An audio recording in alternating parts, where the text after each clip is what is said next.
He was the deadliest assassin alive and helped his best friend win the throne. His reward was betrayal and the massacre of his entire race. Given a second chance, he returns to the past with only one promise: never trust the nobility again. This time, he'll enter the Magic Academy, grow stronger than ever, and change the future with his own hands. Can the world's greatest assassin finally save the people he failed to protect? Farana's is a kingdom ruled by magicians. The long war for the throne was finally coming to an end. That night, he would finish off the ninth prince, Heinz. The subordinate bowed to the prince and said he was only waiting for his order. He had made a wise decision and only he, His Highness, could become the next king. He began shouting that he was in a separate palace and that they should leave no witnesses. They must kill everyone, guards and servants, without exception. The subordinate told him, His Highness, and he began shouting, what? If he had something to say, he should speak quickly. The man replied, no, he was just a little nervous. A moment later, Van burst in, grinning and apologizing for interrupting their conversation. He was the second prince, right? The prince exclaimed in fear and shouted, who is he and how dare he enter here? The subordinate prince assumed that a pesky rat had gotten in and a moment later decided to start a fight. He leaped into the air and pounced on Van, when suddenly,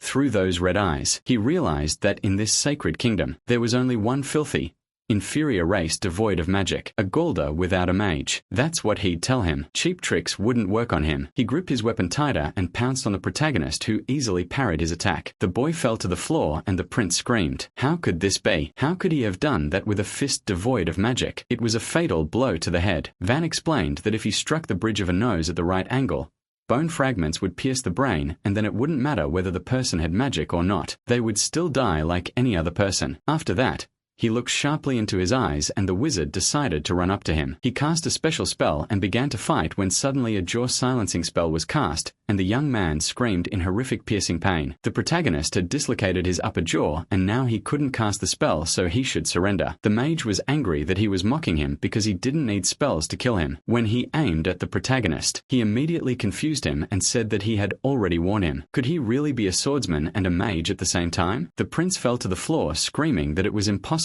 without magic. Van asked again, but why was he so surprised? There was no rule that said they couldn't win without magic, right? The prince angrily shouted that he was the mercenary Heinz, and Van replied that he was an assassin, not a mercenary, and that he was here at his friend's request. He was dumbfounded with horror and screamed, don't make him laugh. He couldn't possibly be a friend of the royal family. He's just cattle, not magical scum. When Van heard this, he said nothing, and the prince asked how much he paid him. Let him tell him now and he'd pay him double, even triple. A moment later, his blood was spilled and the prince was destroyed. Van said after a long silence that they weren't cattle. The second prince's death was attributed to illness. The funeral was held with due honors and the long palace intrigues came to an end. Sometime later, Heinz was sitting in his study reading a book when he suddenly felt a rustle and saw Van sitting on his windowsill and apologizing. Heinz smiled.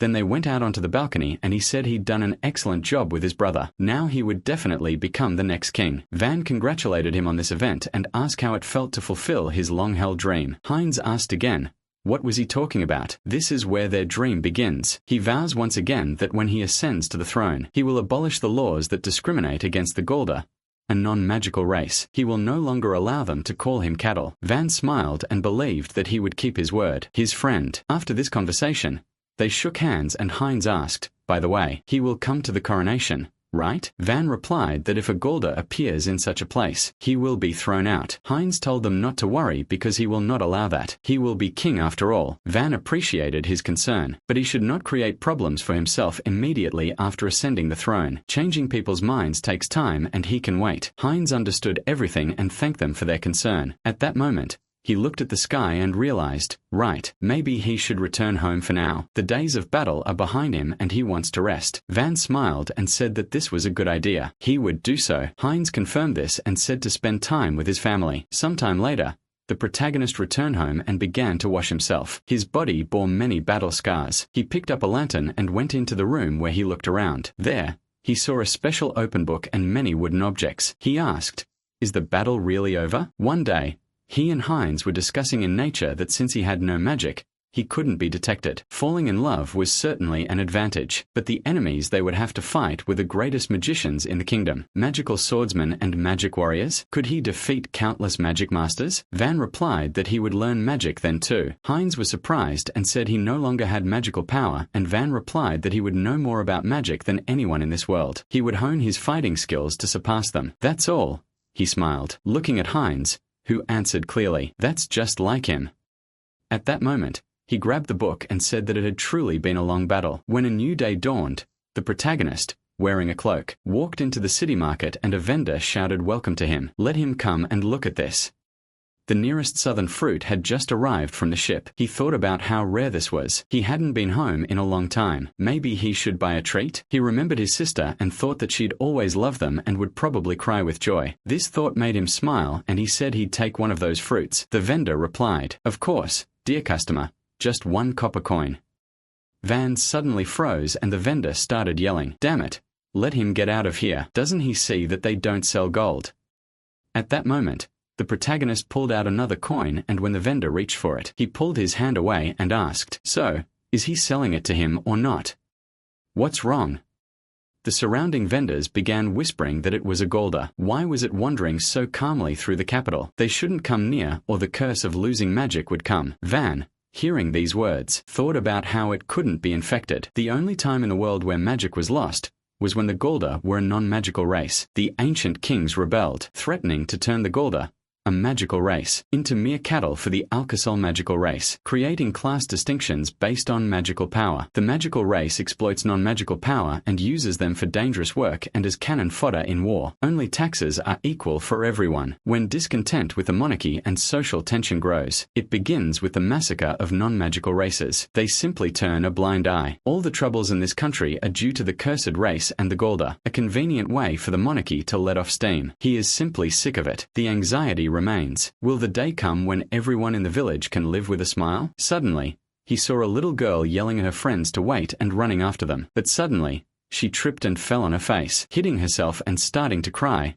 losing a tooth. Van was scared for her, put the bag down, and went to help her. He asked if she was hurt. The girl rose to her feet and said that his eyes were red. Van confirmed this and the girl said how beautiful those eyes were. He was dumbfounded when he heard this, as he hadn't expected it at all, and the girl screamed thank you as she ran away. Van replied, please, they were all human, and someday, the Golder and the magical race would definitely unite like they had with Heinz. This country could be changed, or rather, they would definitely change it, and everything was just beginning. When night fell, he realized he had been too late. He hadn't been here for 10 years, hadn't he? I wonder if they would even be happy to see him. One day, before he left his home, his mother said she didn't know where he was going to work, but when he returned, he should bring his wife. He asked in surprise, what? His sister, Rena, shouted, yeah, brother. He should introduce her to them before the wedding. He grabbed her cheek and said he was going to work there. Since he'd made up his mind, he should give it his all. But if things got tough,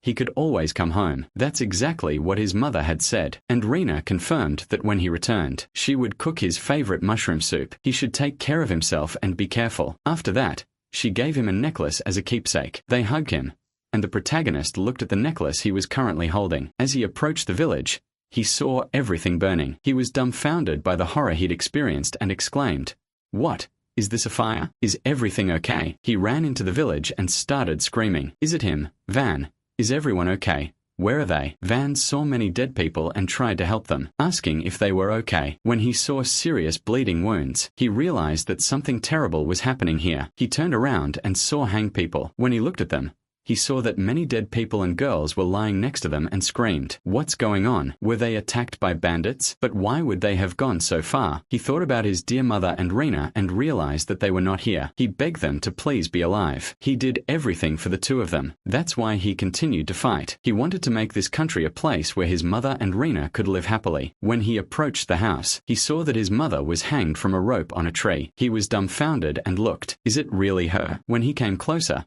he turned her body over and saw her murdered face. He cried out in horror and screamed that this simply couldn't be happening. Suddenly, the protagonist heard Rena calling him. He turned around and saw that she was covered in blood. Then she tried to sit up and he yelled at her to hold on. He picked her up and asked, what the hell? She was yelling at him to run, not to hunt him. Brother. Van was dumbfounded and asked, What does that mean? Are these the remnants of the second prince's faction? That can't be happening, he replied. Okay. Let her not say another word. He went to his sister and said he would take her to a safe place. Her blood continued to drip and he became very scared, causing the girl to start screaming loudly and say she had become a very good cook. Van asked, "What is she talking about now?" She said she wanted him to try her soup.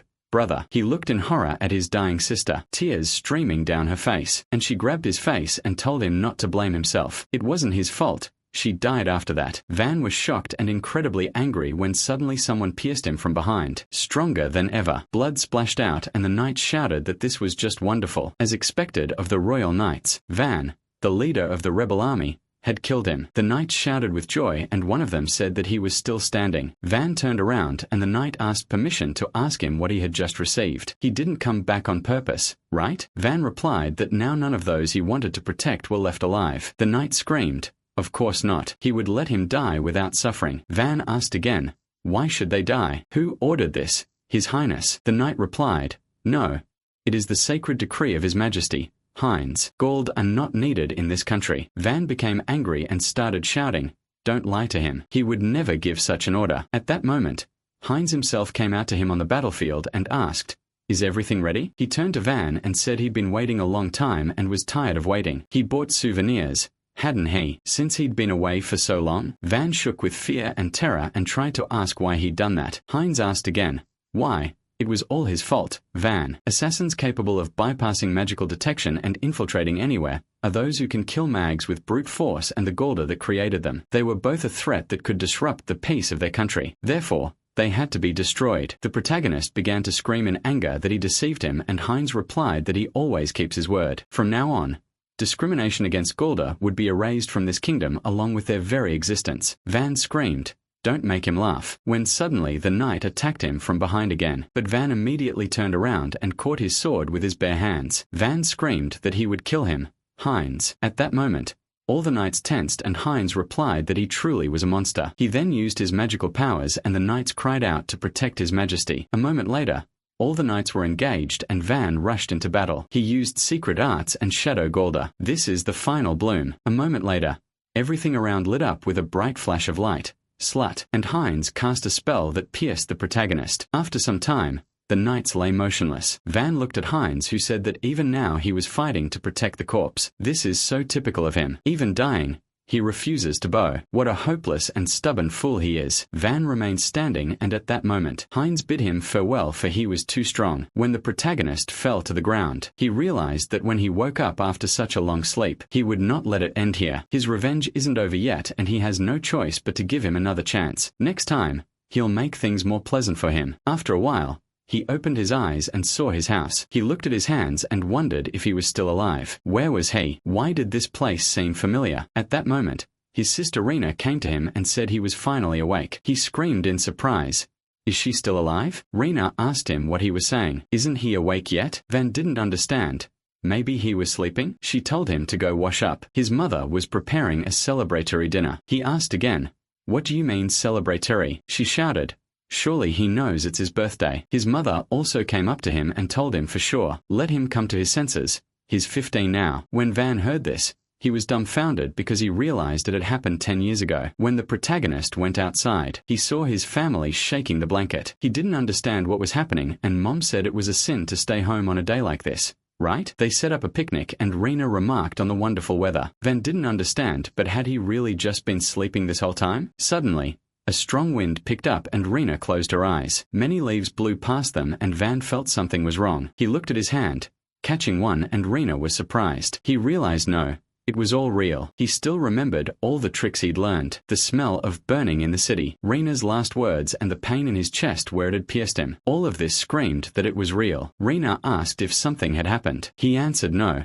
Nothing, and Mom suggested they get started because almost everything was ready. It smelled delicious. Rena wished him a happy birthday and so they celebrated together. Several knights were riding through the forest on horseback, and one of the girls was surprised to think of encountering a heretic hunt. The knight apologized and said they couldn't find any other mags of rank A or higher and the girl asked, "What are the knights doing? If civilians were harmed, they would be accused of negligence." He said they shouldn't worry about it since what lay ahead was the autonomous region of Golda. The girl was surprised by this and the knight asked again. She learned this at the Magic Academy. right? They're not citizens. They're beasts. The girl silently looked into his eyes and he said that in any case, they should hurry. The main character ate delicious food and said the taste was very familiar. His mother asked, "Didn't she cook this for him just recently?" He screamed, "That's how much he loves it." Rena hugged him and said she helped cook too, and Van said, "I understand. No wonder all the pieces are different sizes." Rena screamed at him for being a bastard and his mother sneered at them. Van looked at his mother and sister wondering if he'd really gone back 10 years in time so he'd been given a chance to fix everything, but what should he do now? At that moment,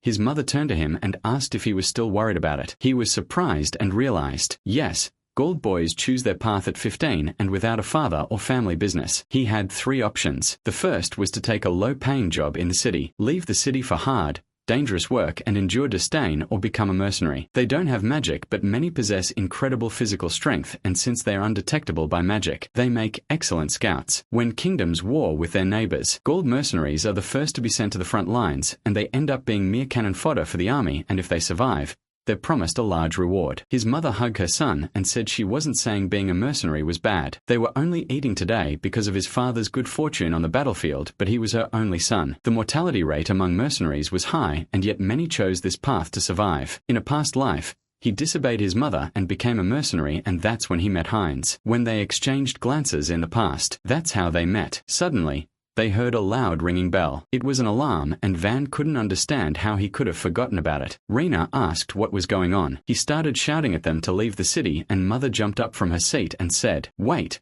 Where was he running? Many mags gathered around the shackled people and shouted that the gods had commanded it. Dilth was a sin. Their sacred blood should be forbidden, but their kingdom hid the despicable filth called Golda. Dirt is born from darkness, and it calls for darkness. These were the Purifiers, a fundamentalist group within the main religion of the Mage Kingdom. Their ideology was so radical that even the church labeled them heretics. One of their core beliefs was that the Golda were minions of the devil and must be exterminated. On his 15th birthday, the Purifiers were declared heretics and the exiled capitals fled to the Golda Autonomous Region. This city, of course, had no competent security. These people easily took over the city and committed all sorts of atrocities in the name of purification. At that time, he could only hide with his family, but not this time. He rushed to defend it and climbed through the walls straight up into the building. When the mags decided to purify the city and lit a fire, one of the men told the girl not to be afraid. The purifying flame would absolve them of their sins. The girl screamed in fear, and at that moment, the protagonist fell upon him from above. The main tactic in combat against a mage is a surprise attack that the enemy can't perceive. The primary targets are the brain,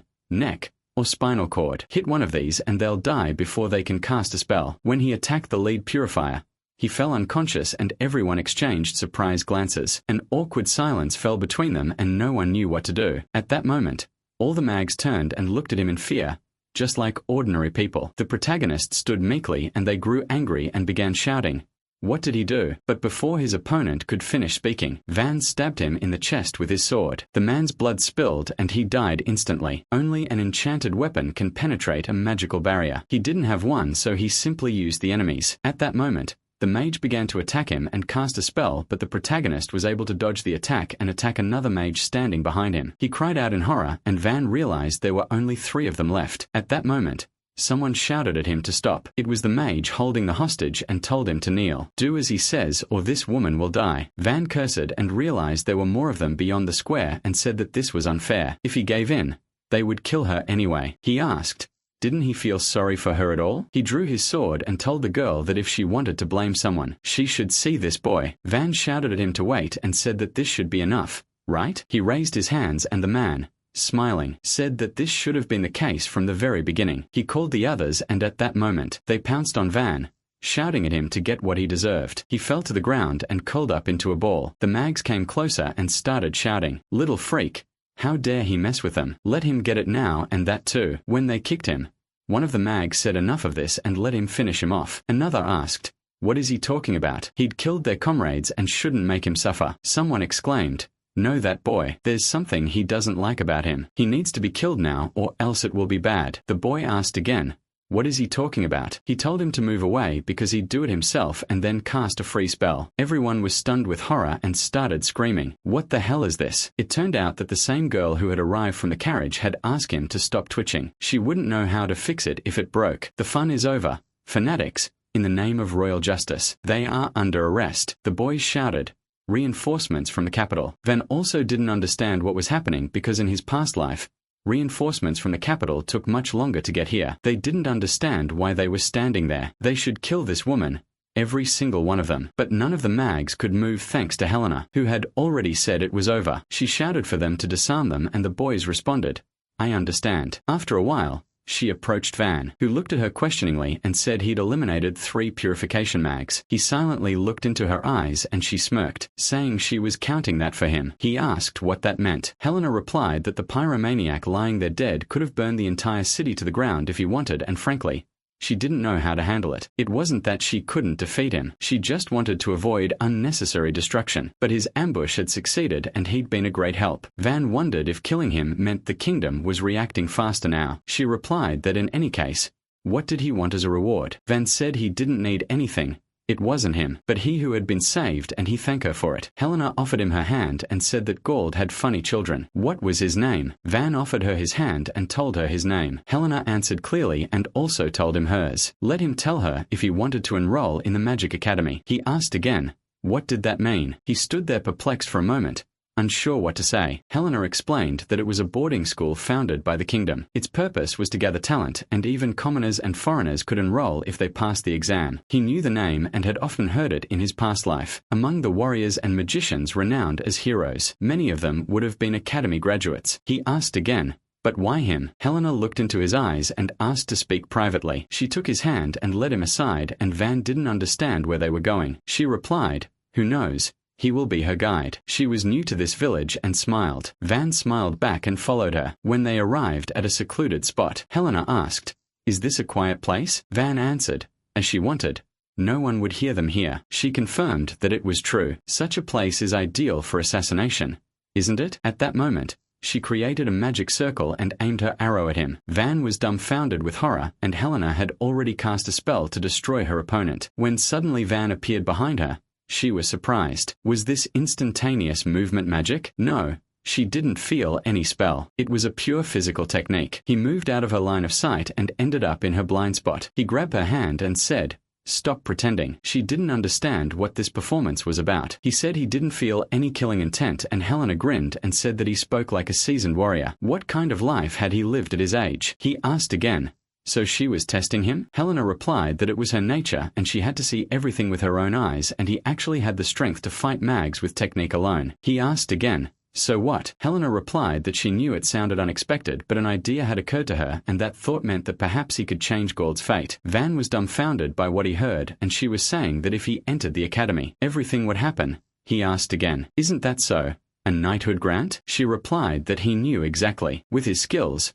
he could become a candidate for a knighthood grant from the academy. A knighthood grant is a system that rewards academy students for outstanding achievements, regardless of the candidate's origin. The right to found a new noble family in the kingdom is granted. The granted lands are usually located where the candidate was born, and in his case, that would almost certainly be Gold City. He was dumbfounded and horrified. It wasn't that he'd never thought about it, but unlike before, he was still too young to take the entrance exam. But at that moment, he looked up and said he had 3 questions. Helena smiled and replied that she was listening. They sat down opposite each other, and he said the first question for the entrance exam required a recommendation from a noble, correct? She replied, "Of course, and she'll give it to you." He silently looked into her eyes, and Helena was glad he was excited about the idea. What was his next question? He replied that a man without magic like himself was receiving a scholarship at a magic school, and that sounded ridiculous. What would she say about that? She answered truly, and he remained silent. Helena added that those who had received scholarships in the past, defying all tradition, all had one thing in common. They were discovering new principles of magic. Building magical potions, studying magic circles, and using magic aren't the only principles of magic. Defeating a mage without using magic, there's no reason his path can't lead to a noble title. If he can get everyone to acknowledge his power, then everything will work out. Van replied that he didn't fully understand, but she was saying it was possible and that it all depended on him. Helena confirmed that was the case. Van said that his final question was, what was her goal? She looked him in the eye, and Van asked what she would make him do once he received the noble title. When he asked, Helena replied, he doesn't trust her. He replied that he simply wanted to know what she would gain from him becoming Lord of Gold. She remained silent and said that she really would get something out of it, but she couldn't tell him what exactly. Van got angry and there was silence between them. Suddenly, His sister ran up to him and shouted, "What is he doing here?" He said nothing, and Rena asked again, "What do you mean nothing?" She heard everything. He was fighting bad guys. Van scratched his head and apologized for worrying her. He's fine.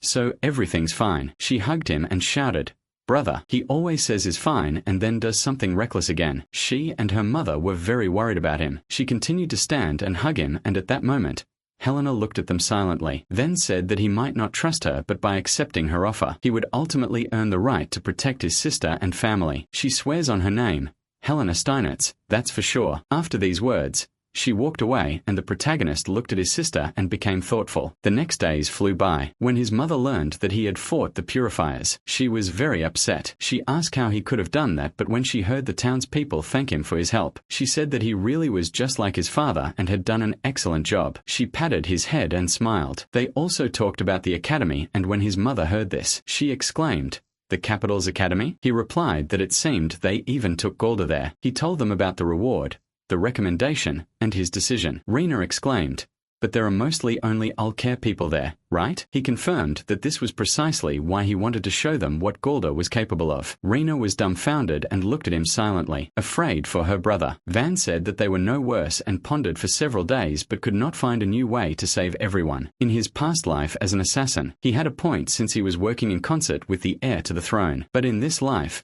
he won't cooperate, and without a clear plan, he can't take over the kingdom alone. He doesn't know Helena's true intentions, but if he accepts her offer, it could truly open a new path. He's already died once, so even if the path is dangerous, if there's even the slightest hope, he'll take it. He wants to eradicate discrimination against gold in this country. His mother and sister were dumbfounded by his decision, and his mother was completely horrified. She said it seemed like even if she said no, he wouldn't listen. Van asked if she forgave him. She replied that even if she told him to stop, he still wouldn't listen. Right? He got this stubbornness from his father, and she smiled, and he thanked her for those words. But when she sat down at the table, she asked, by the way, if he'd thought about how he was going to pay for admission and tuition. The academy isn't free, in case he wasn't aware. He realized he hadn't thought about it at all, and his mother replied that nothing could be done about it. Everything was fine, and she'd figure out something about the money. Rena exclaimed that she would work too and help him. The protagonist raised his trembling hand and forbade them to stop, as he couldn't force them. But could he earn that much money on his own? There were no high-paying jobs in Golda, but the money problem was solved surprisingly easily. He had a bag of gold brought by Helena especially for him. The protagonist asked again, "What's that?" She replied that it was a reward for defeating a faction, and that feeling.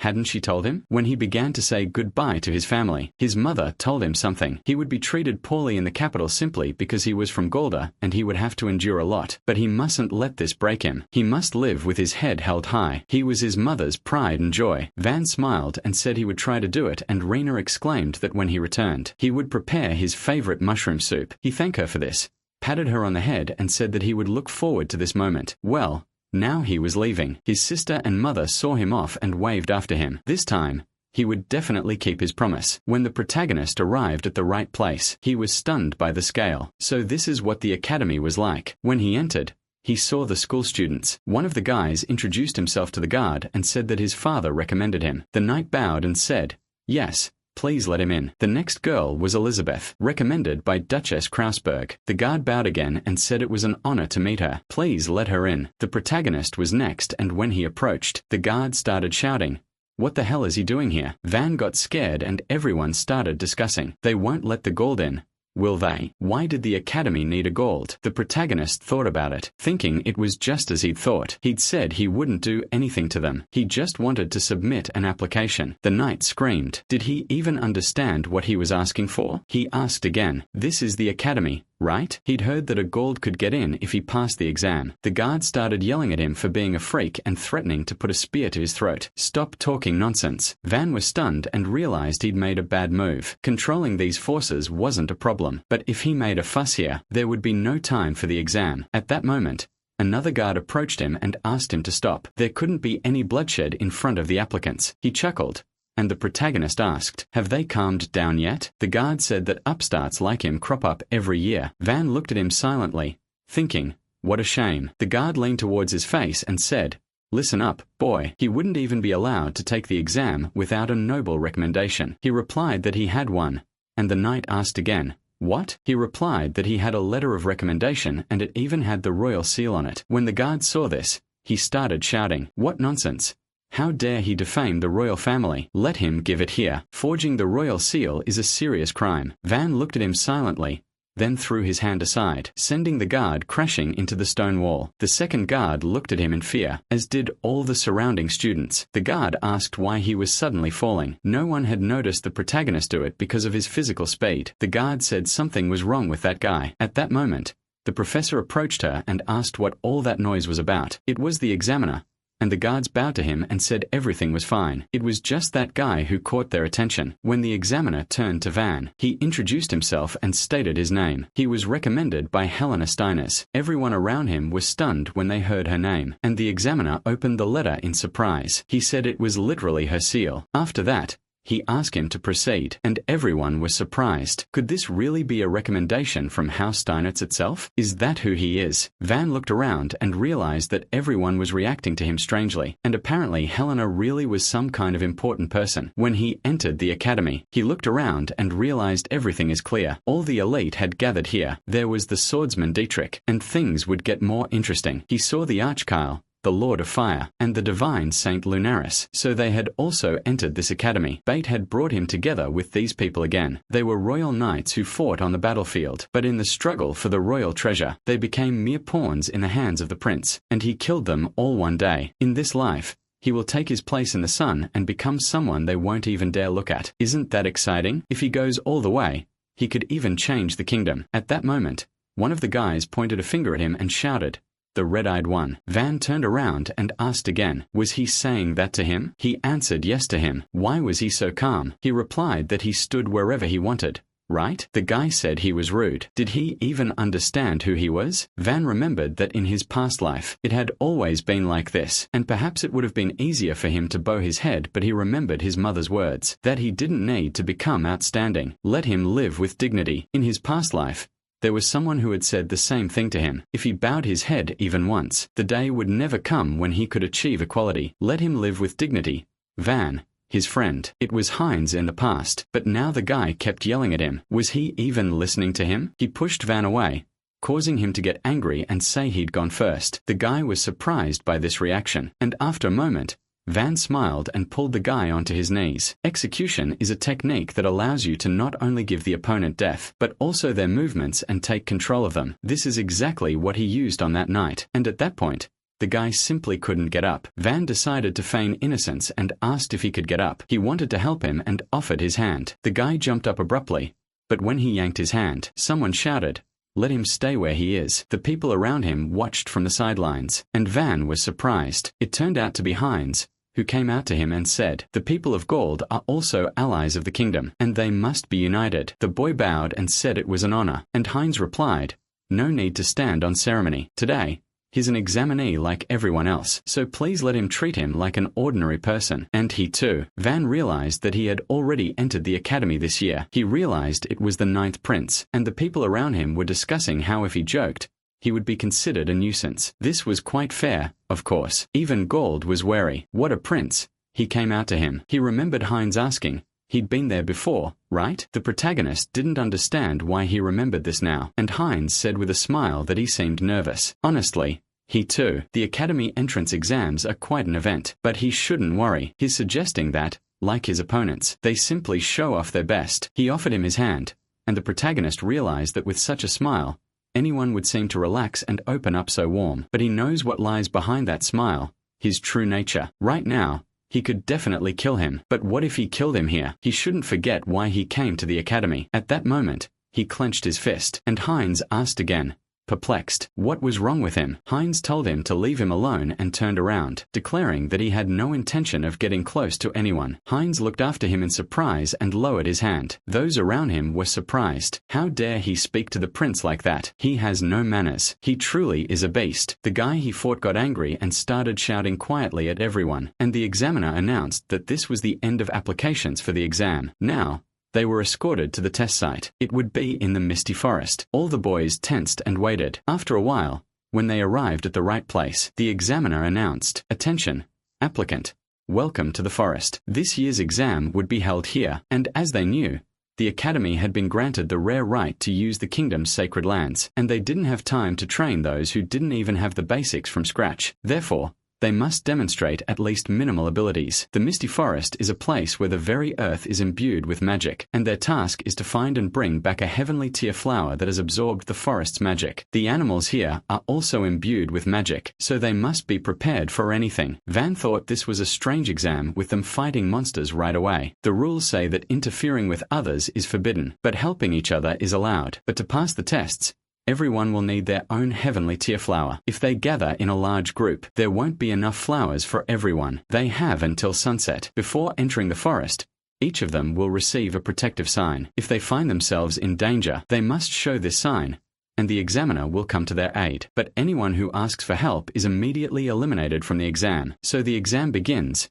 and they can enter the forest as soon as they are ready. One of the guys took the girl's hand and asked permission to protect her. It would be an honor for him. She smiled, very pleased. The other guys also dispersed and asked each other, wouldn't it be a shame for him to give up such a partner? Another replied that he was in his element. Van was left completely alone and realized that this was all leading up to it. It'll be easier alone. When he approached for the badge, the man looked at him silently and handed it over. Van walked alone, and his opponent watched him with a smile. When Van entered the forest, he saw the first beast and said, "This one looks like a mid-level magical beast." Animals imbued with powerful magic are called magic beasts. A magic beast is one whose body has been strengthened by magic, sometimes more dangerous than others. Since becoming an assassin, he had only fought humans, and at that moment, he pounced on the monster and used a destructive strike, a technique used to kill magic beasts. This isn't just brute force. The strike is delivered directly to the magical field, the shockwave from which passes through any defense and strikes the target from within. If the enemy is alert,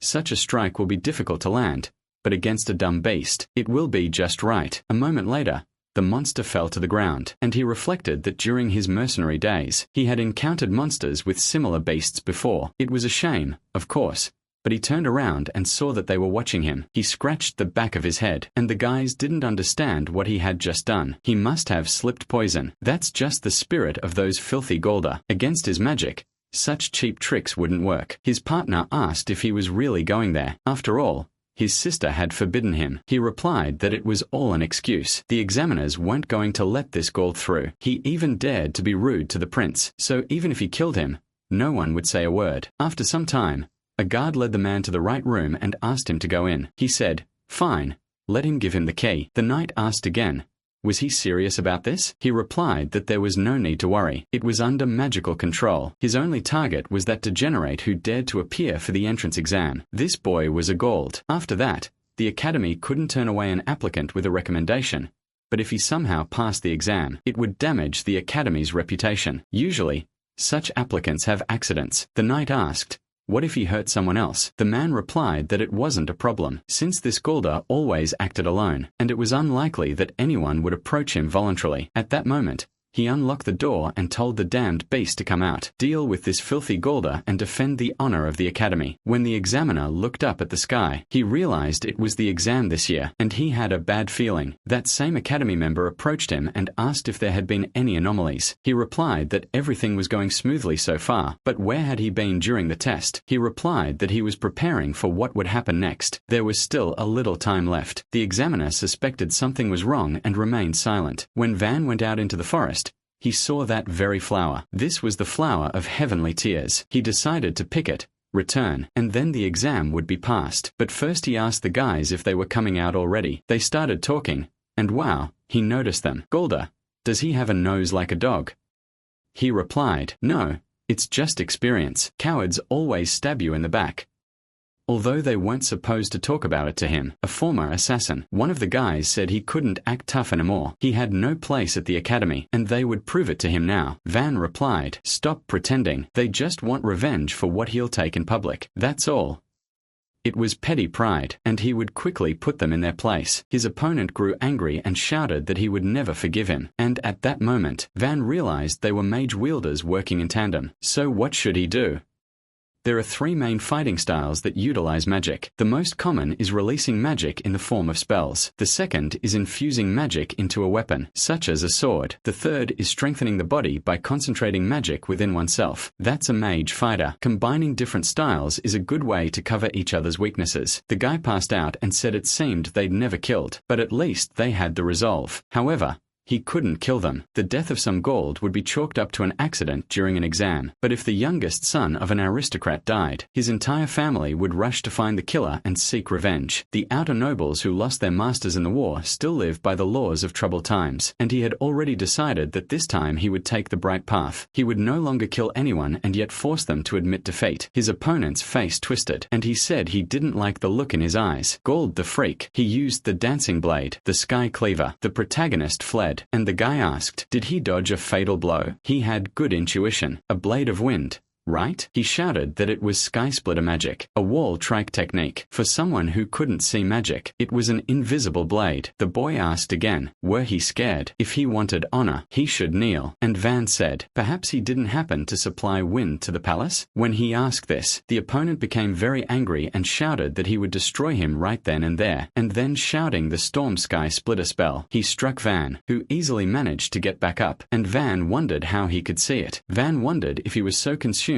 by the lust for murder that he could see everything. At that moment, he destroyed his opponent by punching him in the stomach, and the boy began coughing in pain and terror. His friend decided to intercede, and holding out his sword, asked, how dare he? The protagonist thought that it was an ordinary magical weapon, and until he touched the blade, it was just a sword. But it wasn't as simple as it seemed. Usually, the tip of a sword moves 2 or 3 times faster than a fist. However, Van, with his lightning-fast strike, controlled not the sword, but his opponent's wrist, so he twisted his opponent's arm and forced him face first onto the ground. When the boy fell, he screamed in pain, and his opponent muttered, no. He asked, do you want to continue? If this was going to happen, he wouldn't hold back. The boy was terrified and began to apologize. He'd been wrong and was begging for forgiveness. Van asked him to wait, but at that moment, he looked away. He had a strange feeling, and suddenly realized they had to leave immediately. A huge beast appeared right in front of him. The boys were frightened, and at that moment, the monster knocked them aside with the first blow. They fell to the ground in great pain, and Van also didn't understand what was happening. He looked questioningly at the creature, which began attacking and running at them again. The boys trembled, saying that this couldn't be happening. Where did such a high-level monster come from? The monster growled, and Van realized that it was preparing for the next attack. It was a helmbore magic beast, also known as a cursed fang. This creature's charge, enhanced by destructive magic, is comparable to a siege weapon. Van told the boys that if they could move, they should flee immediately. The boys insisted that it was impossible because of the charge. The protagonist turned around and saw the boy lift his ankle and say that most likely his bone had cracked, and he couldn't stand. What should they do? He became afraid for the boys and realized he needed to run with him in his arms. No, slowing down before such an attack would mean certain death, and besides, magical beasts relentlessly pursue their chosen target. If he broke the badge and called for backup, how long would it take them to get there? He told them to abandon it. It was better for them to save themselves. He was, after all, from the Waltrike family and could manage somehow. His friend smiled and said not to talk nonsense. Abandoning his comrades and running away would bring shame on the Eisenbach family. While they were exchanging these pleasant words, Van told him to touch the badge and call for backup, and he would help by time until they arrived. The guy replied that if he failed the exam because of this, he would dishonor his family, and the other said yes, he would only put the family's honor on the line. They were better off fighting and dying in this case. Van clutched his head and muttered, what cheap pride? They asked again. What did he say, you freak? If he was going to fight, then let him fight to win. He turned around and shouted that this was the pride of the royal nobility. The boy exclaimed, damn it, he's a cheeky boy. And the three of them found themselves facing this ominous beast. Meanwhile, the professor looked up and smiled, thinking it was probably time. The examiner asked, what exactly? He replied, don't worry about it. He was just thinking. By the way, did anyone try to call for help amid all that noise? The examiner said no. Everything was quiet so far. The professor smiled and said clearly, that's good. It seemed they didn't even have time to call for help. He thought about the things they took from the participants before the test began. He found his bag among them and let the beast remember its scent. He thinks he's already finished this guy off, and all that's left is to wait for the news. At that moment, he suddenly started laughing and the examiner asked, what's going on?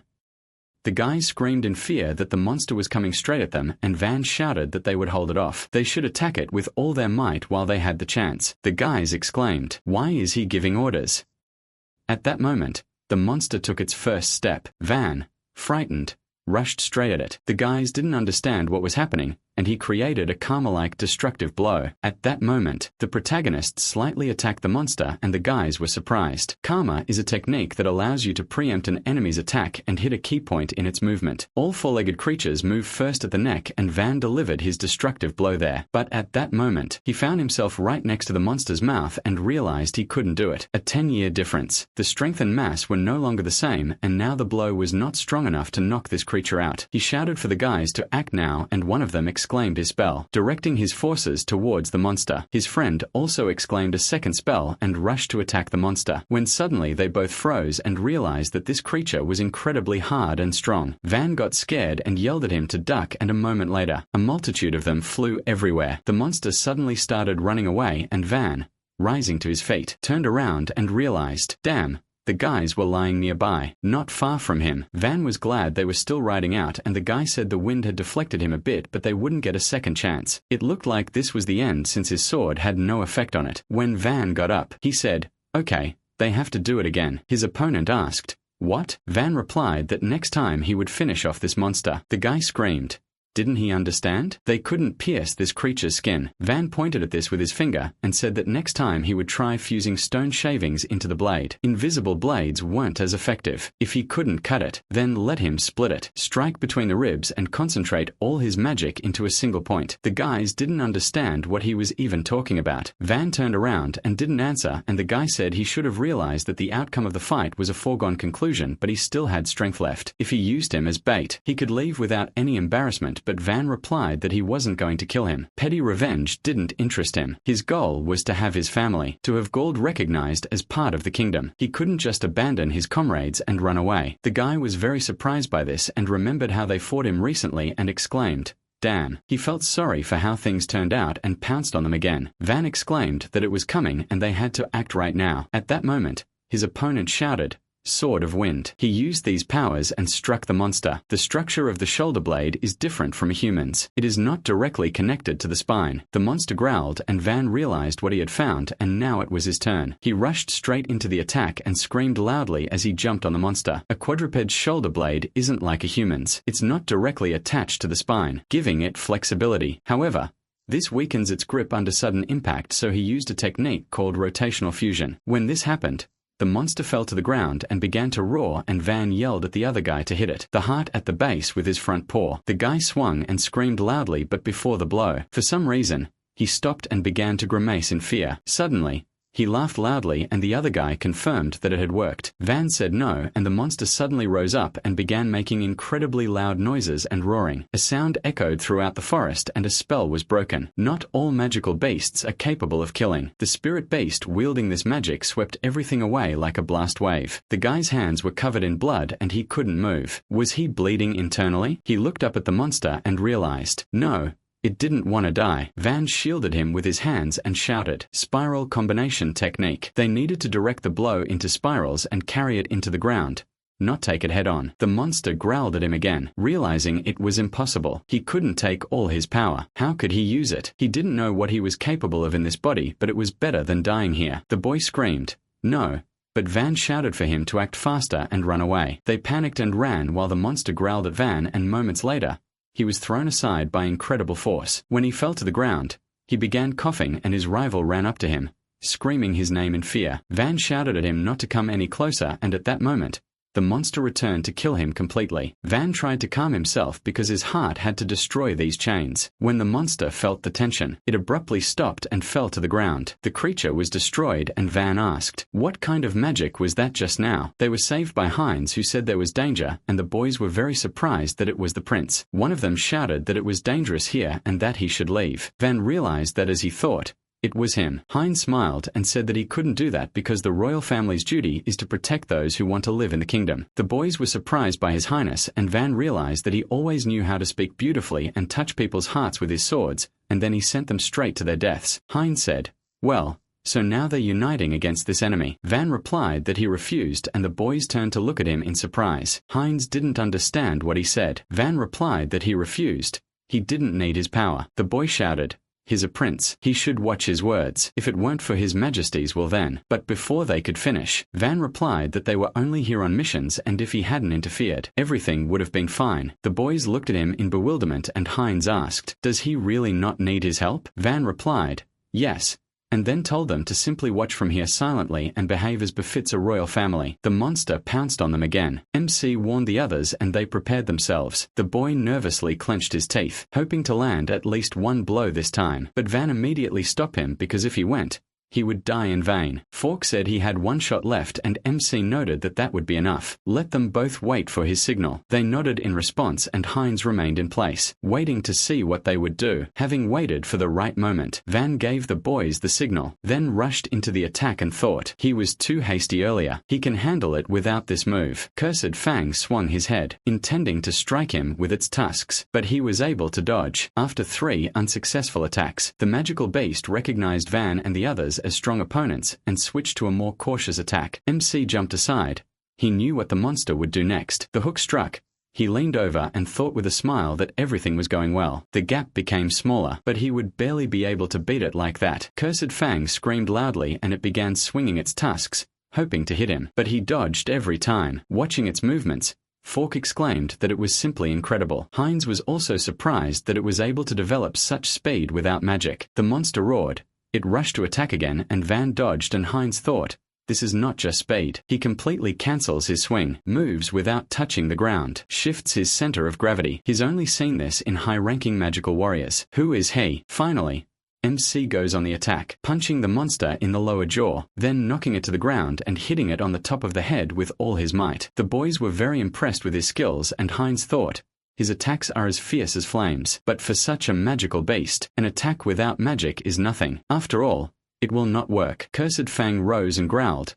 Heinz grew worried and Van grinned contentedly, his goal of angering it having been achieved. Cursed Fang opened its maw wide and began to gather air, and MC immediately realized it was preparing for a devastating roar. He gave the signal to Fork, who cast a ripping wind spell and blades of air, picking up sand, sank into the magical beast's airway. Cursed Fang screamed loudly in pain and fell backward. Van praised the boy for his efforts and ran up to the monster, then extended his arms forward for a devastating strike. A double one. The shockwave converged at a single point inside the guardian beast, like 2 ripples on water merging to create a single, larger wave. Foam began to pour from the monster's mouth. The magical protection finally wore off and MC turned to Ralph with a smile. He realized it was his chance, charged the blade with energy and swung it with all his might, cutting the monster in half. Looking at his fallen opponent, he was even surprised that he had managed to do it, and Fork said in confusion, he couldn't believe they had defeated the magical beast. Ralph noticed Van stomping on something and asked what he was doing, and Heinz,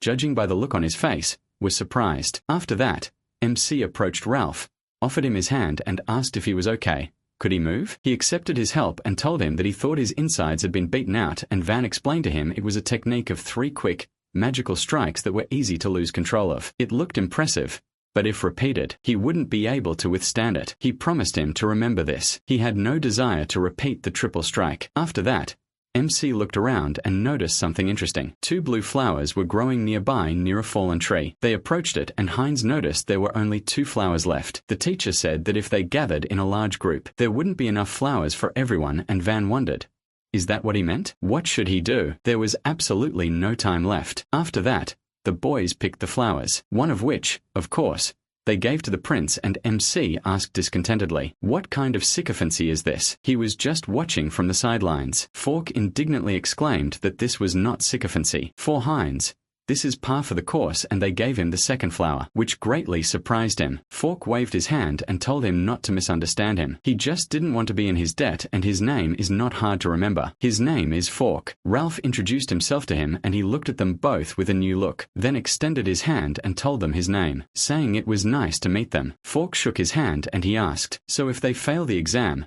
they won't see each other again? The boy clicked his tongue in irritation, telling him to shut up. If they went looking now, they had a chance. Heinz told them that wasn't necessary. He walked up to the dead flowers, used his magic, and they came to life right in his hands, which surprised the boys greatly. MC asked, Is this light magic? Heinz confirmed it. The flower blooms in all its glory in the rays of the sun. He gave the flowers to the boys, for which they were very grateful. Now they were not in danger of failing the exam. Van looked thoughtfully at the prince, then looked up at the sky and said that sunset was coming soon. They should hurry back. His new friends told him not to give orders here without the prince's permission, and Heinz remembered something. He called out to Van and noted that he had just covered his tracks. He didn't understand what he was getting at and said that he had heard of such a thing. They say it's a way to cover one's tracks and an assassin's habit. The boys looked at him in surprise and Heinz asked, "Is that really an assassin? That technique he demonstrated and that habit?" MC remained silent and Heinz was so wary of him because he had too many enemies. His Majesty, the king, strengthened his power by marrying princesses from the conquered lands. But his mother, the fifth queen, was from the local nobility. She was the first from the magical kingdom. That's why the first queen and her children are wary of him. They think their father wants to make him his heir. You never know where someone will try to kill him. So even in this exam, he decided to act alone. If Van was on their side, he needed to deal with this right now. MC, meanwhile, was extremely nervous. He himself hadn't expected his old habits to flare up again. After defeating that beast, he'd completely relaxed. To be honest,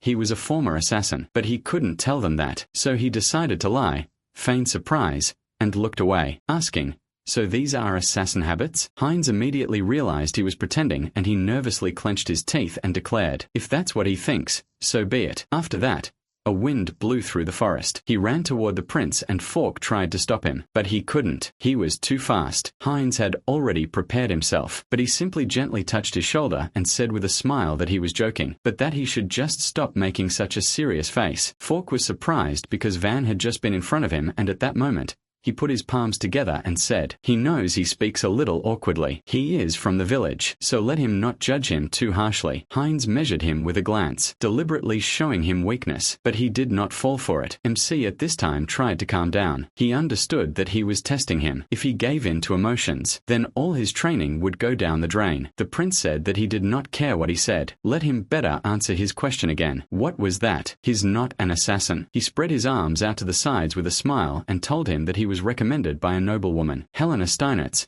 and she taught him this. Since his only weapon is hand-to-hand combat, she advised him to hide his skills. He mentally apologized to Helena, and Heinz was surprised and asked, was he here on the recommendation of the Steinitz family? Ralph was also impressed. They were high nobility after all. Van scratched his head in confusion, saying he found it odd too, and Fork remarked, it wasn't arrogance, but respect. Heinz considered it. Helena Steinitz, the Ice Lady. They say she's in the top 5 at the academy, both in knowledge and strength, and he wouldn't be surprised if she understands mercenary matters. Besides, the Steinitz are an ancient family that serves the crown. They have no reason to conspire against him. Ralph inquired why the Steinitz chose him, to which MC replied, they told him they could give him a recommendation. So he agreed. Fork was surprised and asked, is that even possible? Heinz stopped suspecting him and suggested that he had been trained since childhood to serve the king. Judging by his hand-to-hand combat skills, everything falls into place. If he had met him earlier, perhaps they would have become comrades. Van smiled wryly,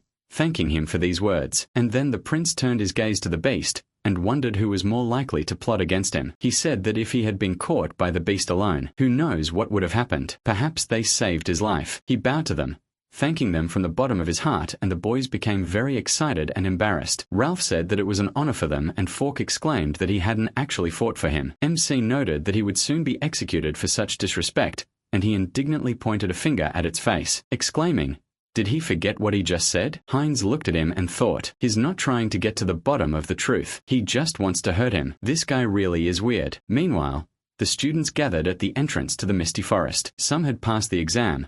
Others were suffering and wondering how to justify themselves to their parents. The professor asked the guy how many were left. He said that there were 4 more, including the prince, and the man became nervous, realizing that something was wrong. What's going on there? Originally, this forest only contained animals that the prince could handle without any problem. He doesn't want him to get hurt by encountering his animal, but he still doesn't come back. Did something unexpected happen? The other students noticed someone coming out of the forest, and the man turned around worriedly, thinking it was the prince, but it turned out to be just Van. Seeing everyone looking at him, he asked, have they all come out to greet him? The man was very surprised that he had actually made it out of the forest alive, and the examiner approached him and inquired about his health. The professor pointed at him in shock, asking why he was even alive, causing the examiner to look at him in confusion, and MC asked with a smirk, shouldn't he have survived? The professor realized he had almost given himself away and awkwardly cleared his throat, saying he was surprised he had made it out of the forest alone. He replied that he wasn't actually alone. The boys followed him out of the forest, dragging a monster, and kept complaining that he wasn't helping them at all. This made the professor even more shocked, and he screamed, "What the hell is that?" The examiner examined the monster and asked if it could really be Cursed Fang. Fork told him that it had suddenly attacked them in the forest, and since it could have been targeting His Highness, they had brought its body as evidence. The examiner and the professor simultaneously exclaimed that this was impossible. One was shocked that the monster couldn't finish them off, and the other was perplexed as to where such a beast could have come from in the forest. Hearing the professor's exclamation, the examiner turned to him and asked what he had just said. Fortunately, he couldn't make out anything, and the professor nervously replied that he was simply impressed that they had defeated such a monster. Heinz emerged from the forest and joyfully spread his arms out to the side, saying, "It was a truly magnificent battle." Seeing him, the professor was horrified, and the examiner approached the prince and asked if he had also fought the monster. Heinz replied that he had just happened to be nearby, and the professor realized that things were bad. He had set the monster on a member of the royal family. If this came to light, he would be finished. Noticing his expression, the prince asked if he was okay, and he nervously replied that it had been very dangerous as expected of him. He had slain such a beast. Long live the kingdom. The boys glanced at him sideways, noticing that he was a bit nervous, and the prince repeated himself. He simply happened to be next to the monster, and the victory over it was entirely their doing. Van in particular. If not for him, everyone could have died. Everyone was very surprised. This Golda saved His Highness? Ralph patted Van on the shoulder and delightedly told the others that this guy was something else. He was a Golda, but he also understood magic. Fork confirmed His Highness's words. They fought under Van's command. The professor was shocked. Why Golda? The prince said that it was nothing surprising. After all, he was under the patronage of House Steinitz. He turned to Van and asked, was he right? He had to confirm it, and he thought, in fact, Helena hadn't taught him anything, but now nothing could be done. The other students were very surprised. His Royal Highness spoke so highly of him, and he had a recommendation from the Ice Lady. Are there really capable people even among Golda? The examiner approached Van and bowed his head, sincerely thanking him for protecting His Highness as one of the kingdom's subjects. He replied that he wasn't protecting anyone. The monster had attacked, and they simply counterattacked. In any case, they took out flowers. Each of them showed them a flower, meaning they had passed the exam, and the examiner looked at the professor in depth, who cleared his throat. After that, he named each one. His Royal Highness, Prince Heinz Farenia, Fork Waltrak, Ralph Eisenbach, and finally, Van Kolgar. He confirmed the successful passing of the exam by these four. The boys were very happy. They high-fived each other, and Fork, with a satisfied smile, said that it was obvious they could handle it. And that's how MC became a student at the academy. The prince turned to the examiner and asked, what are they going to do with this beast? He bowed and promised him to conduct a thorough investigation and report to the royal family. Soon, the entrance ceremony took place. Everyone gathered in the great hall, and the director began his speech. He was happy to welcome them all here with all his heart. Their academy demands more than just magical talent. Above all, they must become the swords and shields of the kingdom and demonstrate true nobility. Van smiled. In his past life, he could never have imagined standing among the aristocrats. This was only a small step, but the world had definitely begun to change. He would follow this path to the end until the day came when he could eradicate discrimination in Golda. Helena was also present at the ceremony, and she was very interested in Van. Afterwards, she went to the meeting. She opened the doors to the hall where the coolest students were gathered at a round table. The Princess of 1,000 Bloody Blades, Karina Lutia, asked. She came last, yet she behaved so arrogantly. The Silver Valkyrie, Amelia Rodenwald, asked why they had gathered here today, and the Unbreakable Fist, Arnulf Clovius, said, if 5 outstanding people have gathered together, then there can only be one reason for discussion. The 8th Prince, the Lord of Thunder, Leonius Farania, agreed with him. They were probably here to decide what to do with the alien element. Helena asked, so an alien element? Amelia said she heard something out of the ordinary had happened, and Arnulf told her, for the first time since its founding, the Academy had violated the ban and accepted Golda into its ranks. Karina said the Academy had completely lost its mind. Who will they accept next? Some monster. The prince agreed with her. A barbarian without a drop of magic is on par with them. It's outrageous. Moreover, the one who recommended this Golda, they say, is one of their renowned 5 outstanding people. He glanced at Helena and demanded an explanation. An academy where children of noble families possessing immense magical power gather. Their pride often sparks conflict and petty squabbles often escalate into duels. To maintain order in such an academy, the students once created their own disciplinary committee, and it is these 5 students who stand at the top of the academy. The 5 outstanding. The 5 crowns. Leonius inquired why the Steinitz family had suddenly recommended some Golda, to which Helena calmly replied, "They simply acknowledged his power, and that's all." Carina laughed and asked if she was in her right mind. "These scum are cursed by the gods. They simply cannot have power." Amelia agreed with her. "The academy is a place where swords and shields for the kingdom are forged. How can those without magic protect the people?" Leonius added, "Those deprived of magic have no right to exist. Such is common sense in this country." Helena grinned and asked, "Common sense? A convenient word, an excuse for those who have stopped thinking and cling to bad habits." It was obvious how she had offended the prince with this, and Arnulf suggested they check whether this Van was worthy of studying at the academy. The prince agreed with him and mockingly asked Helena. She wouldn't mind. Would she? If it turned out that he was weak, her insight would be questioned. She agreed without a problem and warned him. She doesn't know who he's going to set on him, but if he doesn't want to be disgraced, then he better not underestimate him. He grinned and Carina rose from her seat, asking his permission to do this. He told her to have fun, and then she headed for the exit, and Helena asked if she was really interested in him. She told him she simply wanted to crush both his favorite and her ego. Time passed. MC was walking down the academy corridor, all the students around him, chatting and thinking about their own things, just like him. A week had passed since he entered the academy, and he was leading a surprisingly calm life. Well, he had a couple of skirmishes, of course. During one of the lessons, the professor decided to mock him and asked if he could explain the theory of the 4 elements in magic. He remained silent and his friends began whispering. They themselves didn't know what it was. It went beyond the elementary level. Without waiting for an answer, the professor waved his hand and said, "This question is probably too complicated for him. Lousy Golda can hardly even read." But Van knew everything. He stood up and answered him. "The theory of the 4 elements is a theory that stabilizes the resonance of the 4 main factors, flow and density. This prevents stagnation and backflow of magic, which is why it forms the basis of modern magical formulas." The professor was shocked, but he smiled and asked if he needed more detailed explanations. The professor said that was enough, and from then on, there was no more open bullying. Ralph suddenly ran up to him and slapped him on the back, asking why he was so gloomy. Didn't he want to have lunch? He answered, "It's probably thanks to him and Fork, at least in part." The boy didn't understand what he was talking about, and MC explained to him. He says that he was a great help to him. Not wanting to talk about it anymore, he suggested that they go to the dining room, and Ralph ran up to him, asking with satisfaction what had suddenly come over him. A girl with a sword called out to them. Van turned to her, already sensing that something was going to happen, and she said that he had just passed her. They both apologized to her, but suddenly her blade ended up at Van's neck, which frightened Ralph and exclaimed, "What was she doing?" She said with a smirk, "When a commoner meets an aristocrat, he must kneel, especially since his Golda. Wouldn't it be polite to press his forehead to the floor?"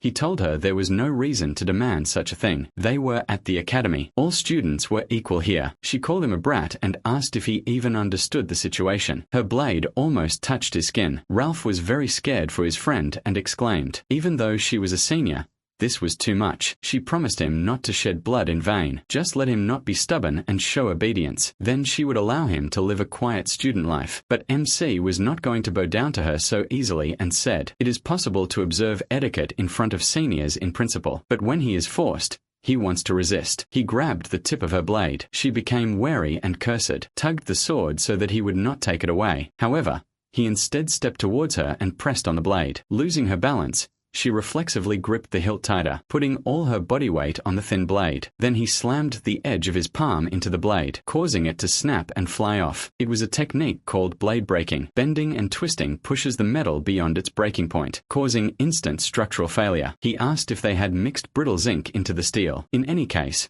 poking it with such iron, even without running magic through it, was like asking it to break. Swords with zinc admixture are cheaper than real ones and don't rust, so they are used for training, but their hardness and durability are low, making them unsuitable for real combat. She told him that real weapons were forbidden at the academy. After all, She wasn't one of the 5 crowns. He didn't understand who she was talking about, and she walked away, saying that she had fulfilled her duty. It turns out she did it on Karina's orders. She approached them with a smirk and said, "He does have fangs after all," a rebellious attitude towards upperclassmen and damage to personal property.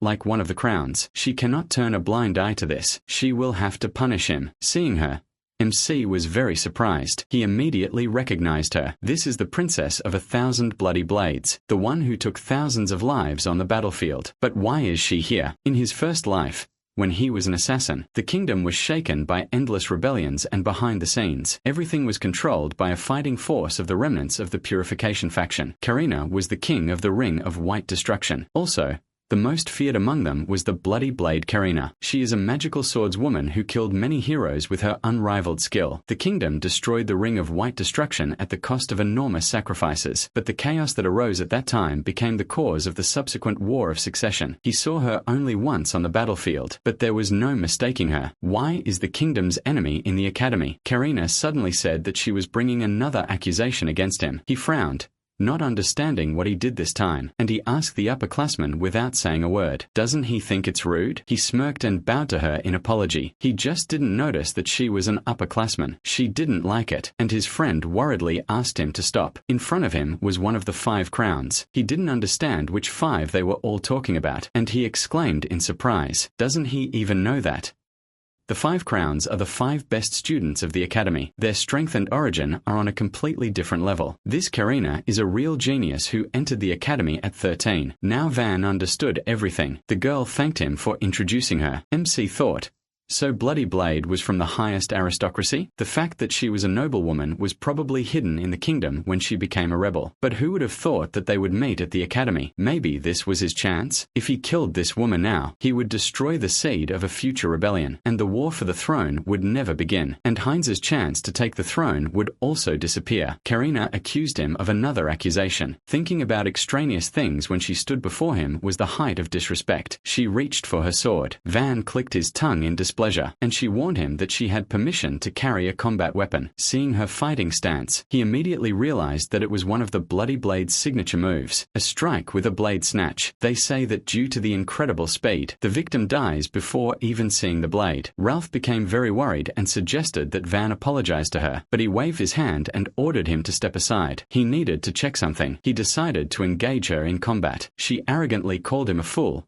then prepared herself. The upperclassmen glared at them with displeasure. Ralph swallowed nervously, and then Karina suddenly lunged forward, and MC didn't even have time to do anything, and she had already wounded him. Feeling the pain, he immediately fell to his knees, and his friend ran to him worriedly, and the girl looked thoughtfully at her sword. She decided to interrupt the punishment and continue another time and place. It would be a shame to deal with this guy in an instant. After that, she left with her subordinate, and they remained there. The upperclassman asked Karina why she let him go, and she, no longer able to stand on her feet, fell and answered her that she did not let him go. Her subordinate became very worried and helped her sit up, and she unbuttoned her shirt, and showing the mark of the blow, told her not to tell anyone about it. The girl was very surprised. It was the same move. She had seen it in old treatises, a blow to the solar plexus, the most vulnerable point. Karina said that she was in so much pain that she could barely move, and the girl asked, "So it was a draw?" Karina remained silent. That wasn't true at all. At that moment, she was aiming for his neck, and he, without hesitation, struck the vulnerable point. She tried to dodge. Because of this, the blade went crooked and missed its target, but his fist hit her solar plexus right on. That's an Aiki move from fencing. How does he know that? The girl said that it was definitely not a draw. After all, only Lady Karina remained on her feet, so her victory was obvious. Karina agreed with her, but only verbally. The blow was strong, but not fatal. This guy managed to incapacitate her without even wounding her. If this had been a real fight, if he wanted to kill her, he would have succeeded. She stood up and said that, in any case, she had not underestimated him. Next time, she would prepare steel capable of breaking his fangs. Meanwhile, Ralph helped his friend to stand up and asked, what the hell was that? What did he want to make sure of? He told him to forget about it and ask him to explain everything properly. He was worried about him, and in the end, he was interested. He thought, choosing his words. Karina, although she threatened him, did not seriously hit him, and she did not use terrifying magic. She called it punishment, but she held back. So he told his friend that that girl, it turns out, was surprisingly kind, and he indignantly exclaimed, "How is she kind?" But it was true. The current Karina wasn't yet a bloody blade, which meant he could change her future without killing her. Ralph didn't question him further and took him to the infirmary. And the next day, Van returned to school. When he entered the classroom, the guys who had just been heatedly discussing something immediately fell silent and dispersed. He took his seat. The guys started whispering about yesterday's incident, and he, realizing what was going on, grinned. His friends came up to him and told him to ignore them. They were just weather vanes. Wherever the wind blows, there they go. MC said he didn't care, but they didn't hear him, and Ralph declared that he would go apologize to her with him.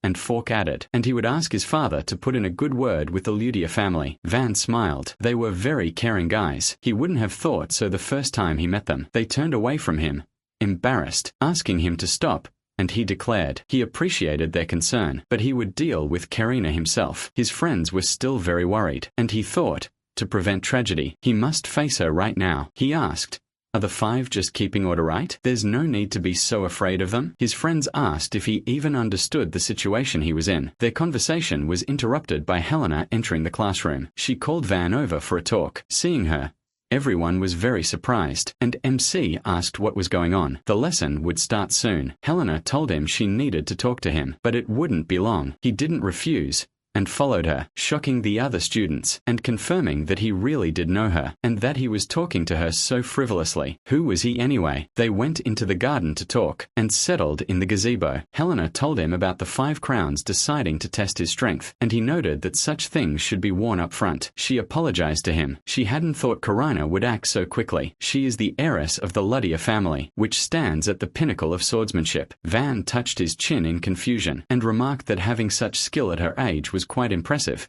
But she was more than just a genius. Helena asked him why he thought that, and he said it felt like she had given up everything but the sword. Helena said he was right. She wasn't just a gifted genius. In fact, she was the daughter of a branch family, not even really a noblewoman. But when she was 10 years old in a training match that was practically a game, she crushed her 18-year-old brother, who was considered the heir, thanks to her talent as a swordsman. She was recognized as the heir, but her family didn't love her. She grew up surrounded by envy and hatred. MC asked how she knew all this so well, and she answered with a smile that she heard the rumors on her own. Nobles love to gossip. Besides, she saw her once at a social event before entering the academy. She stood apart from everyone and only looked at her father's back, her gaze very sad. He asked if she had approached her. Helena told him that she couldn't have done so then. They were both from noble families. If she had shown sympathy towards her, everyone would have thought she was meddling in something that was none of her business. Van leaned back in his chair, noting that nobles were such borers, and she agreed with him. It had bothered her back then, although she didn't think Karina even remembered it. If this continued,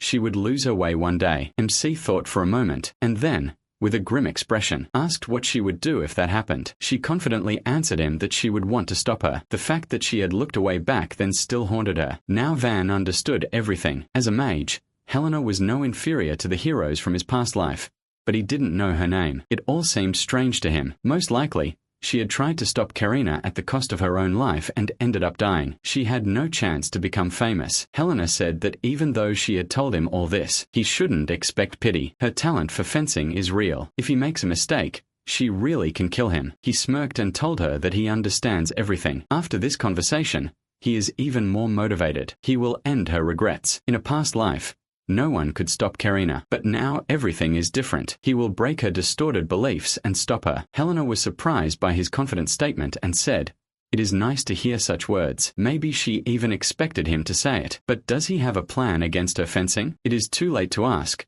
but still, he answered her. Of course he has a plan, so he wants her to practice with him after class. In the evening, after class, the boys went into the forest following their friend's tracks. Ralph constantly looked around, and his friend noticed that this was already some kind of frightening surveillance. He turned to him and said, he is interested in what they are doing. Immediately after the lesson, he disappeared along with Lady Helena. Fork was also curious, and they finally saw Van's back. Ralph was very happy that they had found them, but they arrived at the wrong time, right in the middle of the fight. Helena released the ice. Ralph fell in fear and exclaimed, "What is she doing?" MC was distracted by them, which Helena decided to take advantage of, and exclaimed, "Where is he looking in the middle of the fight?" She used the spell Thousand Thorns of the Ice Garden, and huge chunks of ice headed straight for the boys, and then Van stood in front of them and hit them with his palm, splitting them into pieces. After that, He turned to them and said with a smile that they had arrived at the right time. Do they want to join him in the next attack? Time passed. Karina was walking down the corridor, and on the way,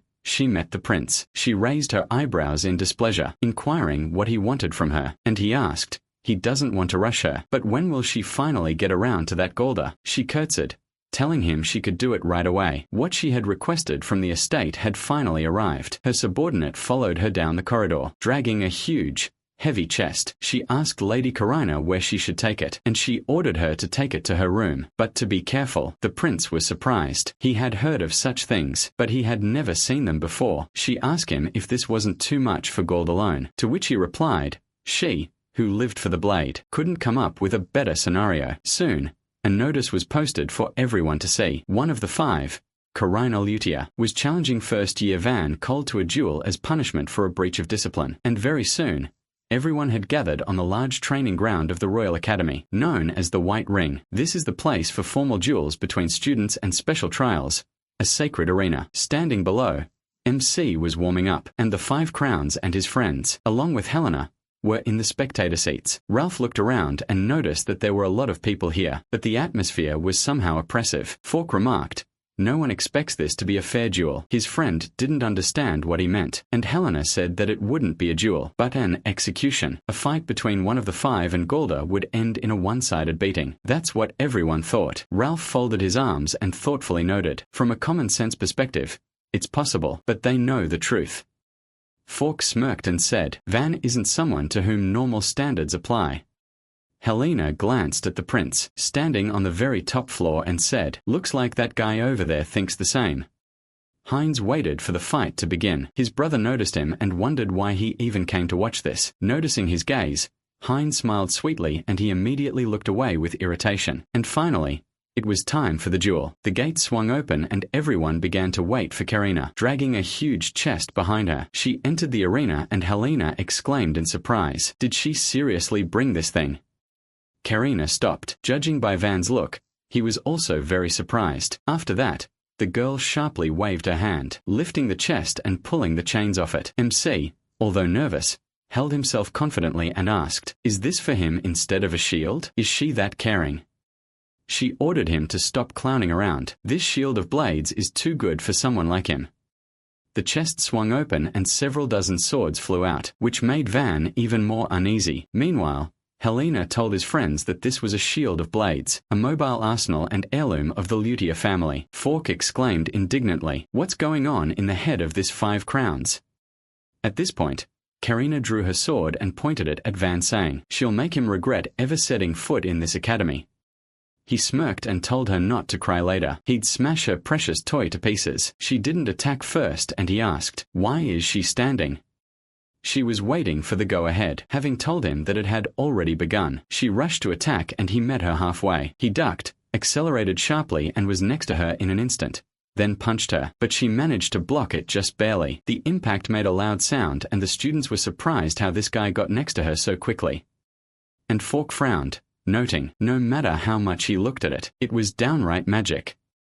Helena said it was a ghostly tread. That's what they call it. Usually, before a dash, a person pushes off the ground, which gives away their intentions. But Van doesn't push off. He shifts his center of gravity, rotates his pelvis and slides his entire body forward. That's the essence of his technique. Ralph, puzzled, said that even with the explanation, he didn't understand anything, but his friend decided to simply simplify everything. In short, from the outside, it's pure magic. Helena agreed and Karina, standing right in front of him, seemed to see him teleport. She thought so too when she first saw it in the forest. MC struck again and Fork noted with a smile that the range was excellent. In close combat, he clearly had the advantage. Ralph was also in high spirits. After all, you can't swing a long sword that close to an opponent. But Karina decided to act differently, sharply turning her sword and striking with the hilt. Everyone onlookers held their breath. Fortunately, Van was able to block the blow, but he offered his hand to do so. After that, she started to press him, swinging her sword several times. He continued to defend himself and cuts appeared on his arms, forcing him to retreat to the edge of the arena. Karina asked,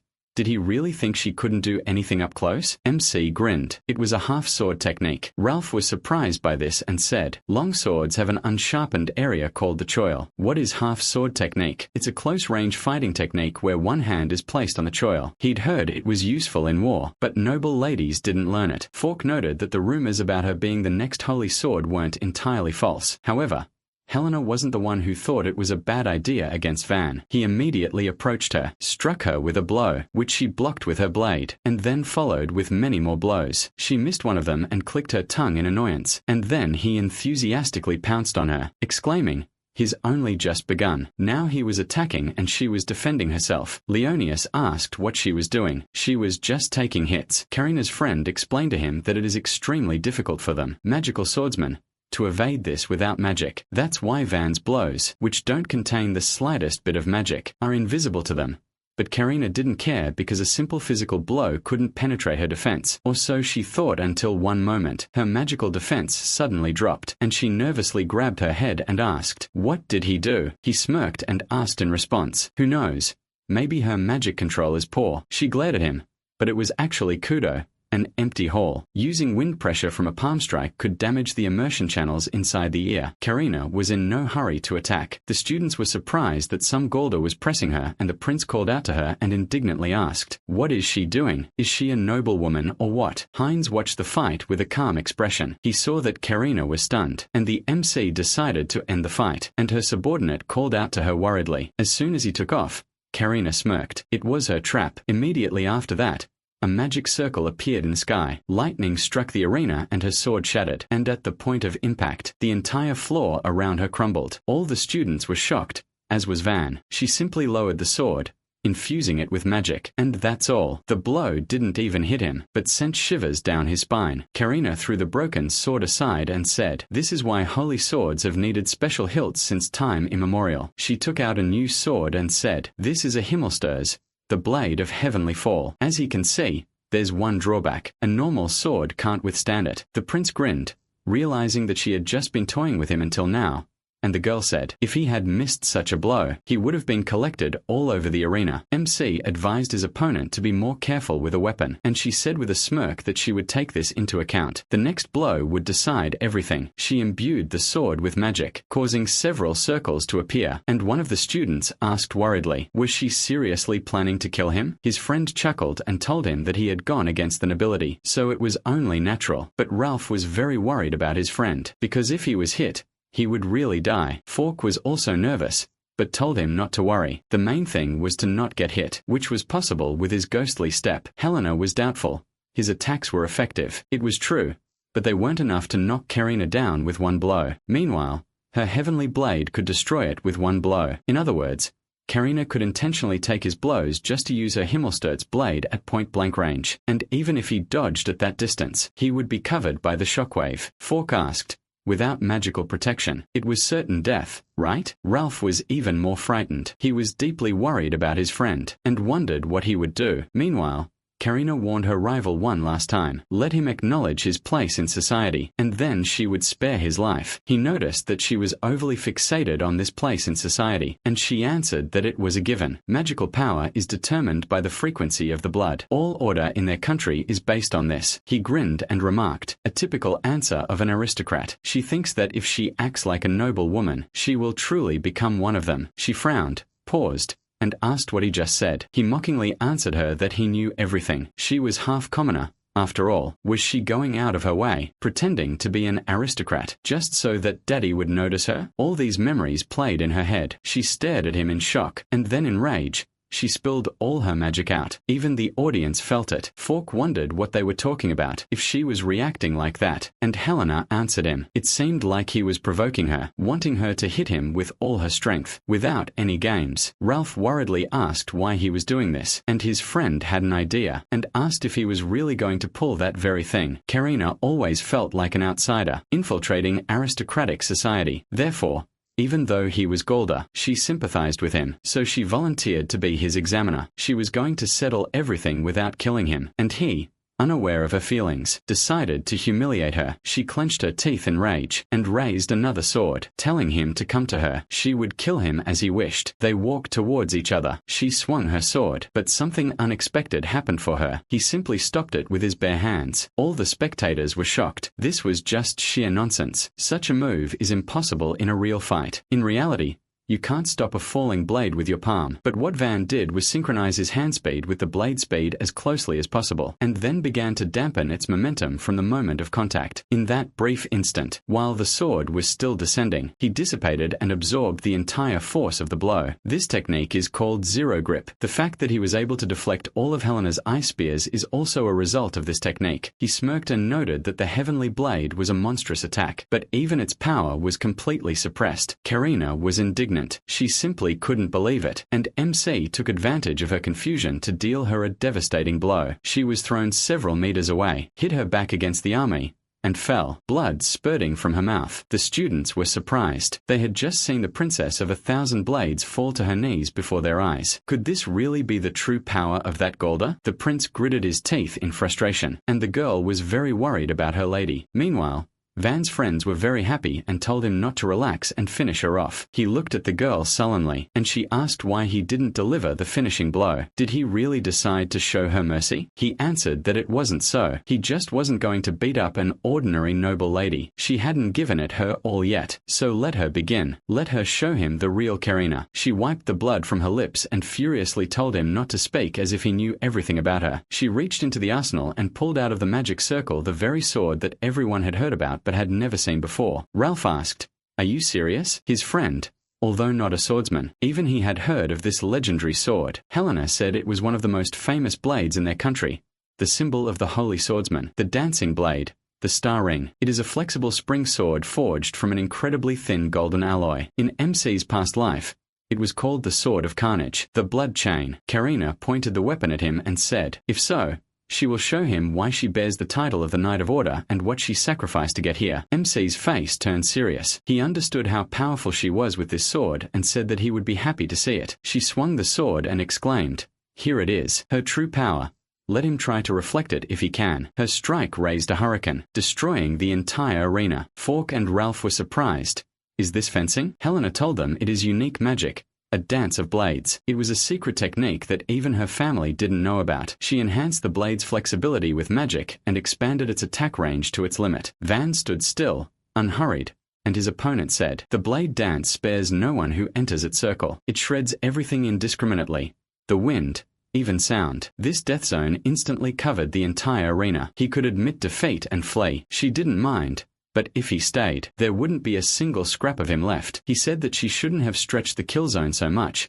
He would approach it himself. He took a few confident steps forward. The tornado was still far away, but he only had to concentrate a little and he could see it. Tachypsychia is a phenomenon of the brain overclocking in a critical situation. It is a defense mechanism that allows one to find a way to escape in the chaos of battle. Normal people experience it only accidentally, but MC has learned to induce this state at will. He found his way and confidently stepped into the tornado, spreading his arms wide, parrying the swift blows. The princes wondered if he'd managed to parry that. He struck precisely at the blade's tip. Van knew that a flexible sword's center of gravity was always at the tip. He couldn't be distracted by chaotic movements. He just needed to knock down the points. He waved his arms, parrying every blow, and she exclaimed, "So he turns out he was a monster too." He told her that he simply trained more than the others. Just like her, she didn't understand what he meant, and he explained, "A flexible sword chooses its owner. In unskilled hands, the blade will only wound the owner. Talent alone cannot achieve such mastery." So he wonders how much time she spent practicing one blow. She was surprised that he understood everything. It happened when she was still very young. Only once did her father show her how to hold a sword. Maybe it was just a momentary whim, but in that moment she felt a real connection with him. But that was where it all ended. Busy with state affairs,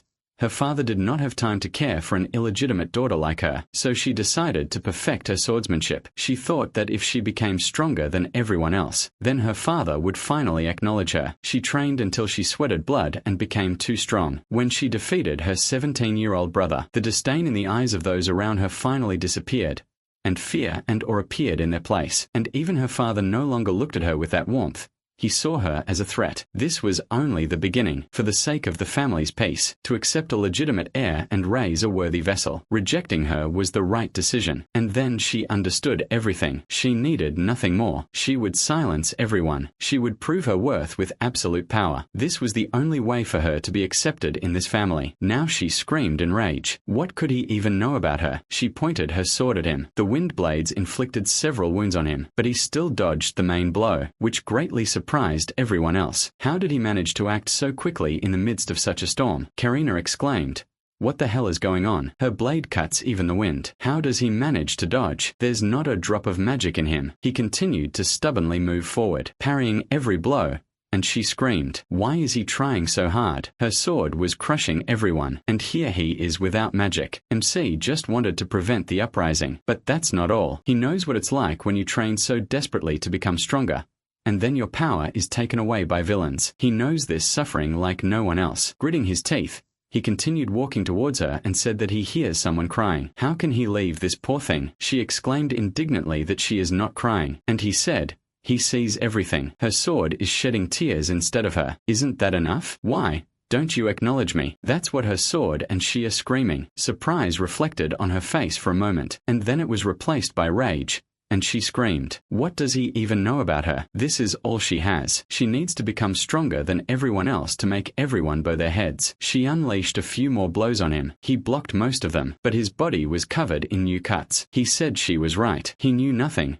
But let her listen to him. She determines her own worth, her pain hidden in the night, the power of every swing of the sword with which she carves a soul that cannot be taken away, even if no one admits it. She is a better magic swordsman, at least for him. His words made her remember the only lesson with her father. Even if her sword is aimed at the enemy, she should never wield it out of anger or hatred. She must be pure, keep her honor within herself, even on the battlefield. This is the sword of the House of Lutia. The hurricane dispersed, and Van finally reached his target and took the girl's hand. A tear rolled down her cheek, and she thought, that's what her father once told her. Honor. All this is not for someone else's approval, but for remaining yourself. That's how she completely forgot what he taught her. She dropped the sword, headed to the army, and thanked Van for these words. He helped her remember how she dreamed of mastering the sword. She took the new weapon, turned to him and said, this time she will give everything for this technique. Will he endure it? He smirked and said that he was only too glad. Everyone held their breath. Then Karina lunged forward.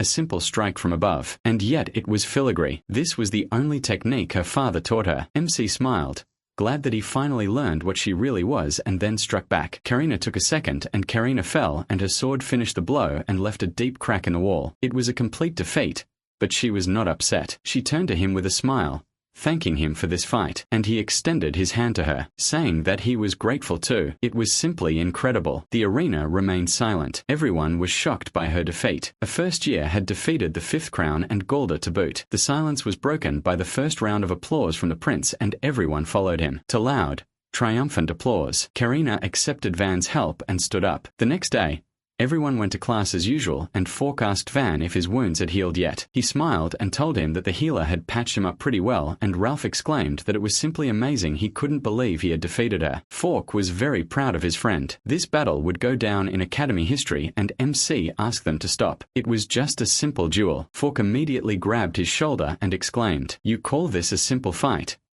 A first year had defeated the fifth crown. Suddenly, Ralph noticed something and pointed to a tree, telling them to look there. The Princess of 1,000 Blades was there. She stood by the tree, looking at them, and Van was surprised that she was also healthy after yesterday. With a heavy sigh, she approached them, and the boys immediately became wary. Ralph even thought that she came for revenge, and Fork told him to calm down. Yesterday's duel was official. She can't just attack him. MC smiled and waved his hand at the upperclassmen, greeting her, and she advised him to work on his manners. He apologized and jokingly asked if he was in for punishment. She answered him that she hadn't come for that, after which she sheepishly pointed her finger at him and ordered him to become her squire. All three were shocked by this proposal. A squire is a young man who serves as a knight in order to master the code of honor. In the Royal Academy, this is the name of the system when the upperclassmen help the younger ones who have caught their interest. Karina declared, from now on, in the name of the 5 crowns, she will personally provide him with assistance and correct his behavior. Van was very upset. This meant that she would now be watching him. Meanwhile, Fork whispered to Ralph that this was even good. Now no one would disturb Van while she was watching him. Hearing their whispers, MC understood her intentions. He certainly appreciated it all, but Karina proudly raised her head and said that it was an honor for him. She personally took him under her wing and now let him kneel and swear an oath of allegiance to her. The boys froze in anticipation. Van sighed heavily and bowed to the girl, saying that he was very grateful to her. But he refused. Immediately after these words, he broke into a run and exclaimed, "He hates being watched." Karina clearly did not expect this. She rushed after him and exclaimed indignantly, "Does not he need her help?" The boys remained where they were, and Ralph was very puzzled by the behavior of the Princess of 1,000 Swords, and he hinted at his friend, "This is definitely not it, right?" Meanwhile, 3 of the 5 crowns gathered in the hall to discuss everything. The prince slammed his fist on the armrest in anger and said that it was a disgrace. One of the 5 crowns lost to a simple golder. Arnulf just looked out the window and thought, and Amelia sipped tea. Leonia said that at first he thought it was Helena. After all, she exerted influence trying to push Golda here, but he defeated Karina. Everything changed. He is not from the royal family and he is not a mage. They understand what this means, right? The hierarchy is built on magic depending on the skill with which the nobility helps people and the royal family rules the country. That woman is trying to destroy everything. This is an attack on the kingdom. He glanced at the other members of the 5. Arnulf stared out the window and wondered how Van even knew these techniques. Taking a sip of tea,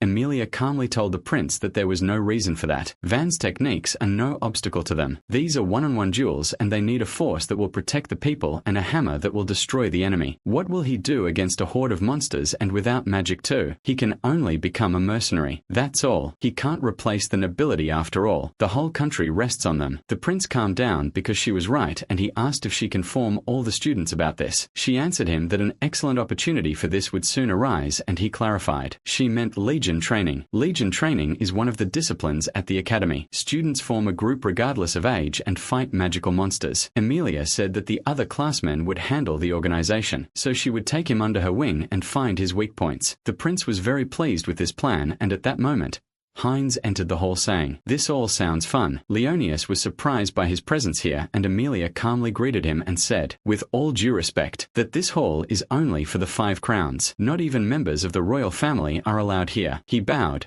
apologizing to her, but he needed to tell her something about the Legion. Could he and his friends come with them too? Amelia was surprised that His Highness wanted to join her group, and he said, after hearing her words, he firmly decided to fight her. She bowed to him, saying that it was an honor for her. Of course she agreed. Then she will train Van. She will show him that magic is an absolute power capable of protecting the country. Heinz only smirked contentedly in response. Meanwhile, Karina finally caught up and grabbed Van. Soon, Helena told Van and his friends about the upcoming event during tea. MC had no idea what it was and Ralph gave him a brief rundown. They assemble units and carry out missions together. Fork added enthusiastically. Besides this, each student actually gives orders to the royal soldiers. He thoughtfully remarked that this was just training for experience as a commander, and Helena said it was a real battle. This time, they would be in the magical wasteland of the Weeping Marshes. Lands saturated with magical power are called magical wastelands. The shady forest where the academy entrance exam is held is just a patch. They actually talked about this in class, but these wastelands are teeming with magical creatures. When there are too many of them, they move to new territory,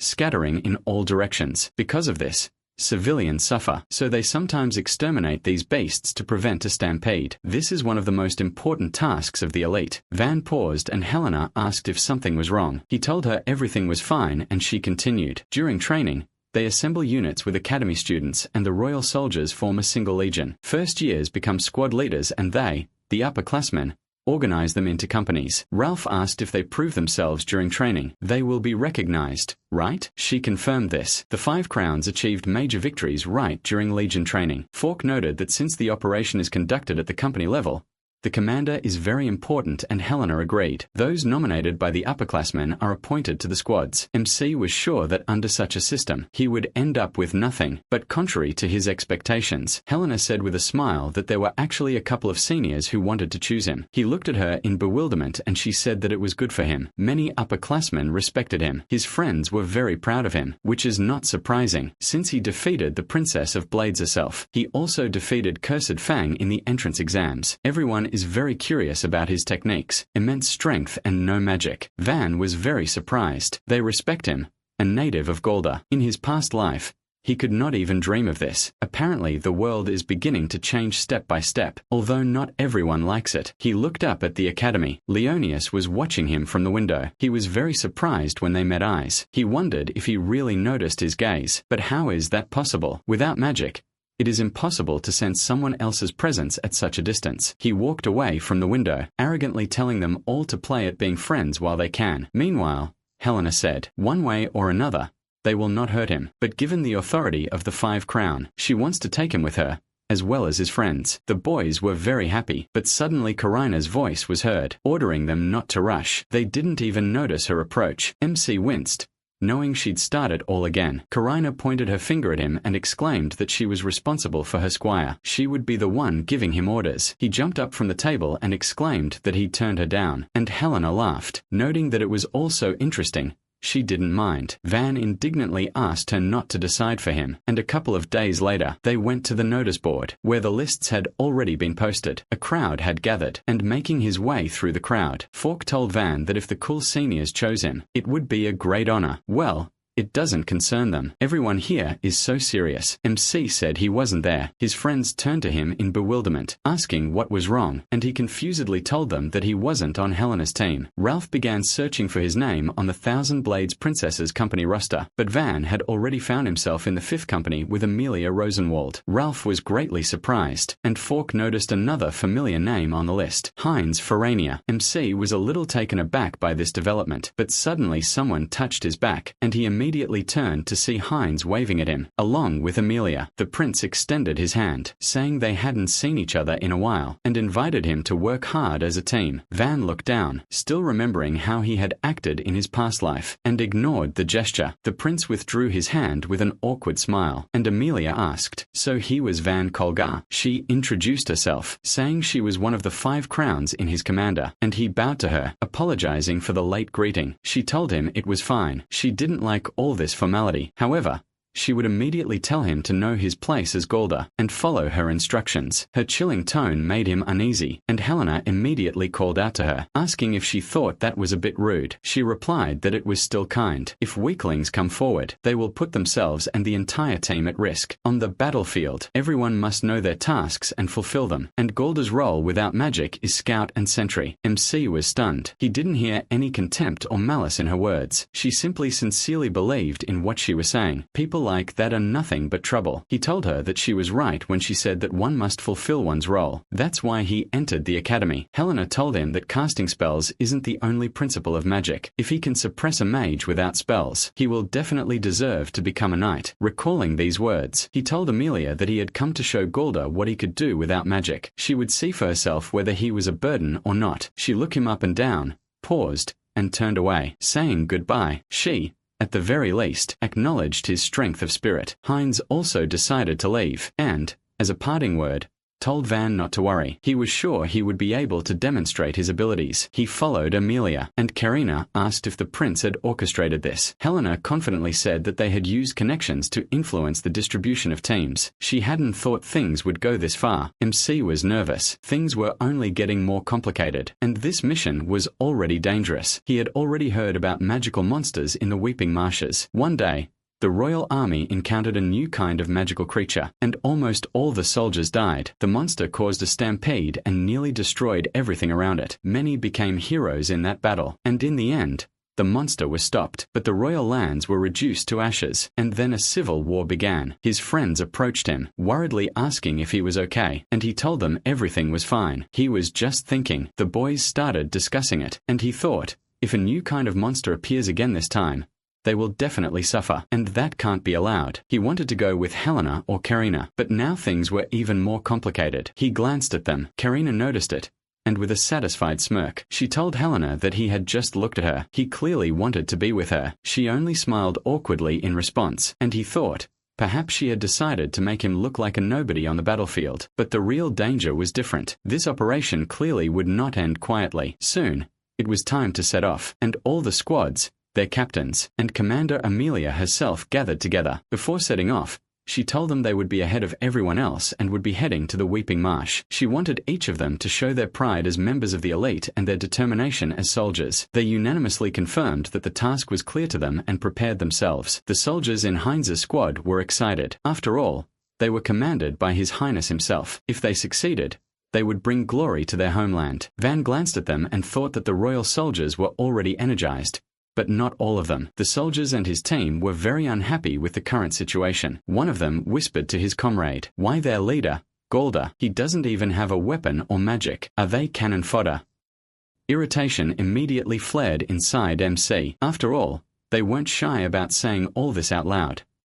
He decided to remind them of their position, took a deep breath, and turned to them, saying that he was their leader and would be giving them orders. They probably had something to say, but they would do without talking. Now, let them think only about the mission. They remained silent, measuring him with mocking glances, and he mentally called them rude. Amelia noticed the mood in their squad. Things were going badly, but that was natural. Among the senior ranks, the soldiers themselves choose their leader. The team determines their fate. Who would want to entrust their life to some Golda without magic? Ultimately, ambitious, experienced soldiers compete under the command of the honorable elite. Only career soldiers with no future serve under him. The quality of the troops speaks to the professionalism of the commander. That's all Van Kolgar can do, and so it was time to set out. Amelia announced the start of the Legion's training, and all the soldiers responded enthusiastically. Only Van's squad remained silent. Time passed. They covered some distance, and Amelia decided to stop for a rest. Heinz told his squad to be sure to drink, always be alert, and observe. The other commanders prioritized checking their equipment and the soldiers' well-being. Van's squad, however, was less than enthusiastic. Exhausted from the long journey, they sat down on the ground, and one of them warily lowered his head, saying that they had driven them to death, and the second spat irritably to the side and said, "It's easy for the captain to ride a horse." MC frowned at them, and the man defiantly asked if he had anything to say. He answered that he didn't. Apparently, they wanted to speak out. They were stopping for a rest stop, so he would listen to them. The man became very angry. He jumped up and exclaimed, "What kind of a squad are they?" Their equipment was old, and the captain was completely defenseless. Golda, and they were going to go into the Weeping Marshes like this? Were they really just a shield for the elite? Van said that he understood them. They were soldiers, after all, and service was a matter of life and death for them. But let them look at it differently. He dismounted and flexed his fists. He wouldn't convince them with words, so he'd better show them everything. The man was slightly taken aback, and he said, "If they want to complain to him, then let them go ahead. They can all attack him. He can handle it." They thought about it. The man became very angry and attacked him with a sword, but MC quickly reacted and stopped the blade with his bare hand, surprising him, and then simply took it from him, causing him to fall and hit his head. Everyone else was surprised that he was able to disarm him so easily, and he quickly checked the blade and glanced at them, asking, "Are they not going to attack him?" They remained silent. No one dared attack him, and then with a heavy sigh, he asked, "Did they say the equipment was bad?" He turned sharply and swung his sword, demonstrating the opposite. The blade easily cut down the tree, and it fell with a crash. His soldiers were surprised, and the rest noticed the noise. After that, Van handed the sword to the man and said with a grin, "The equipment is not new, but still worthy. He knows how to use weapons. He studied all the types before choosing a fighting style. He will learn how to work with them. They will not die in vain, and if they don't like something, they can arrange a wonderful dinner for the monster." These words made them nervous. He decided to leave it at that for now, and Amelia, who had been watching him all this time, frowned. She didn't think that he would argue with his men. It was stupid. You need to command with your heart. Soldiers motivated by fear alone may obey, but as soon as they reach the edge, control will be lost. His own soldiers will rebel against him. It's all over for him.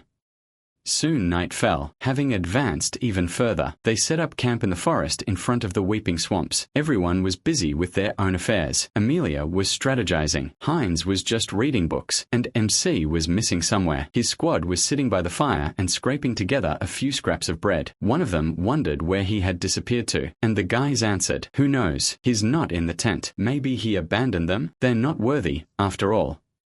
He sighed heavily to the men and said that he wouldn't be surprised. They were just expendable. They weren't fit for the royal army. That they were losers. That the captain was from Golda. At that moment, Van approached them and asked who the loser was. He sat down next to them and opened the huge sack he had brought. Inside were aromatic herbs, mushrooms, and hares. The soldiers looked at his loot in surprise, after which MC chopped everything into soup and fried the meat. Finally, everything was ready. They watched in surprise as he poured soup into bowls. He then handed one to the man and told them all to eat. Rations would be scarce. They needed strength for tomorrow's battle. He also handed him some grass and told him to crush it and rub the insoles of his shoes with it to help with blisters. The man, confused, pulled away from him and exclaimed, why was he suddenly being so polite? He wanted to bribe them with food. Van thought for a second, then looked down and answered that he had been in their place too. He too had rubbed his feet until they bled, and he too had eaten tough bread. Sometimes this bread would make his stomach churn so much that he could barely stand, let alone fight. The men looked at him thoughtfully. They had experienced all this. They had one piece of bread, which they divided among 5. It was not enough for them and only whetted their appetites. The guy asked if he'd ever fought anyone at that age. His comrade reminded him that he was Golda, so it wasn't surprising. The man looked at the captain suspiciously and asked if he felt sorry for them. He told him it wasn't pity. It was an investment. He would use them to achieve his goal and receive a reward. But he promised them he would never use them as expendable material. He would bring each of them home, so if they wanted to survive, let them work for his goal. They wouldn't regret it. He handed the man the soup again and he stared at him in surprise, just like everyone else. After that, he grinned and asked, so that's how it is? MC asked what was so funny about what he said and he, taking the bowl of soup, answered with a smile. It was the first time he'd seen Golda come up with such a speech. His comrade asked in confusion, does he believe the captain? He told him that they had no choice, then took a sip of soup and added, besides, he is strong and cooks deliciously. Maybe he is worth trusting, unlike the elite. Van smiled. He learned this lesson in his past life. Ordinary soldiers are different from the elite. In the name of the country or in the name of the people, they do not care about all this. They will not risk their lives for the sake of the king's ideas. Most of all, they want to return alive to their families, so he did not tell them about ideals. What will bring them incredible strength and a real advantage is survival. This is the only way to gain trust. Finally, everyone began to eat without a doubt, and he began to watch them with a smile. At dawn, they broke camp. Amelia ordered the soldiers to wait for her signal when they were finished and turned her gaze to Van. They finished folding the tent and were now ready to set off, and MC told them with a smile to wait for orders and that they should not forget to monitor their surroundings. They stood at attention, unanimously answering him that they understood everything, and Amelia was simply shocked to see this. He turned these outcasts into normal fighters in just one night. Heinz approached her and remarked, it seems that he also has something of a general's nature. Maybe it's because he is Golda? That's why he leads the army differently. Amelia was still skeptical and told the prince that they would still test his abilities. After that, she ordered all the squad captains to come to her. She would give orders. They gathered around a large table. She pointed to the map and said, behind this forest is their goal, the weeping marshes. Most of the swamp is covered with tall grass. There are some copses here and there. Overall, the view is good, but all territories are under the control of monsters. They must keep in mind that they can lie in wait even in a tiny bush. Now she will explain the plan of operation to them. As the vanguard of the Legion, their job is to detect enemy presence in the swamps. To do this, their unit will form a wedge and charge through the swamp. The captains were surprised. That would mean they would charge straight at the enemy, and Heinz pointed out, this is reconnaissance in force. She confirmed this. Reconnaissance in force is a deliberate invasion of enemy territory in order to gauge their strength by the level of resistance. It is dangerous, but it is the fastest way to scout the enemy. Fortunately, the weeping marshes have relatively solid ground, so horses will be able to pass. If they avoid swamps and streams, breaking through right away will not be difficult. Do they have any questions? Van raised his hand and asked why they use reconnaissance in force instead of regular reconnaissance. She answered him that the territory is too large and besides,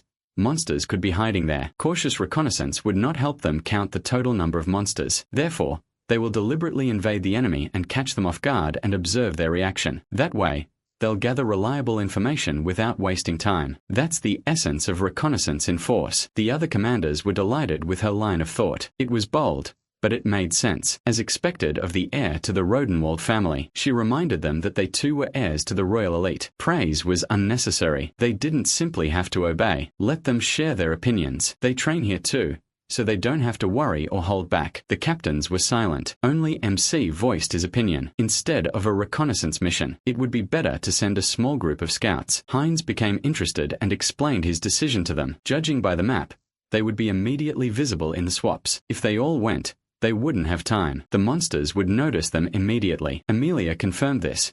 which is why they use reconnaissance missions. He said that they could be destroyed with the first strike, and she frowned, asking, "Does he think she will be overcome by some monsters?" He answered that he was responsible for the lives of his charges. He immediately assumed the worst. She thought about it and said that was unlikely, but she understood. Then what would they do? He answered that his unit would go forward and lure the enemy out. If the main forces went immediately after the monsters attacked, it was unlikely that anyone else would attack them. Amelia said she appreciated his courage in voicing his opinion. That's how a future officer candidate should behave. He frowned and thought, so what? Does she agree? But she didn't like his plan. She said it was too cowardly. The main forces of the Legion would arrive before the reconnaissance was finished. He objected, but she interrupted him and said, if they were spotted, the enemy would have time to prepare. Then they would definitely be destroyed. He became nervous and she said that they should attack before the enemy was ready. That was the most effective method. He thought she was right, but he knew this operation would fail. He tried to convince her and said that they were currently a training unit,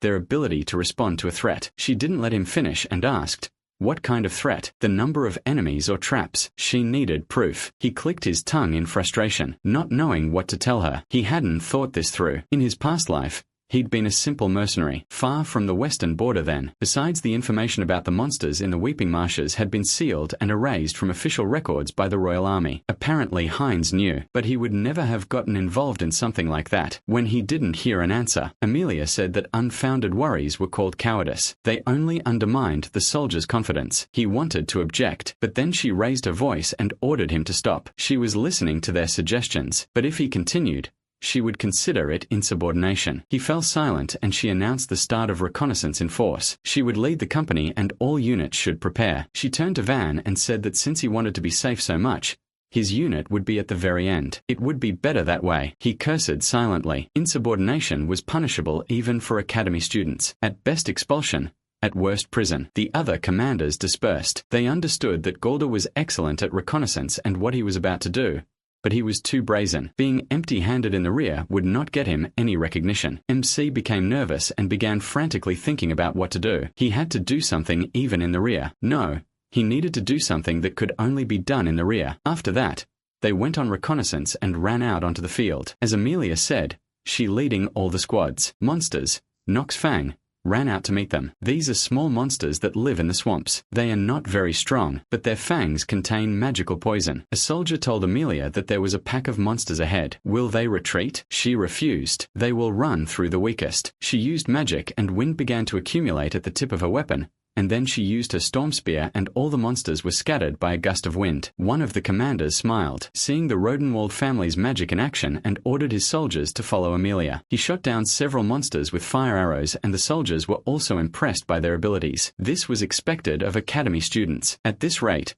they would easily break through. Meanwhile, Van and his squad stood at the edge of the forest and watched these flashes of magic from afar. The man noted that everything had begun. They won't follow them. They can't do anything from here. MC told them not to worry. He quickly looked around and pointing to a plant, ordered them to take it. They asked in confusion why they needed it. Lighting a fire certainly wouldn't help, and Van promised to explain everything to them later. For now, let them quietly collect these plants and as many as they can. They exchanged confused glances and began to carry out the order. Meanwhile, Amelia struck another monster with her spear and ordered the others to keep moving. The company quickly advanced. One of the soldiers noticed someone's silhouette in the dust ahead and reported it to the captain. He glanced at the soldier and praised him, and the captain asked in anticipation, "Will they begin the hunt?" He replied that he would now strike first. But just as he urged his horse forward, lightning suddenly struck him with a deafening roar. The last sparks ran across his charred body, and then he fell along with his horse. The soldiers, who had just been full of fighting spirit, stared at him in shock,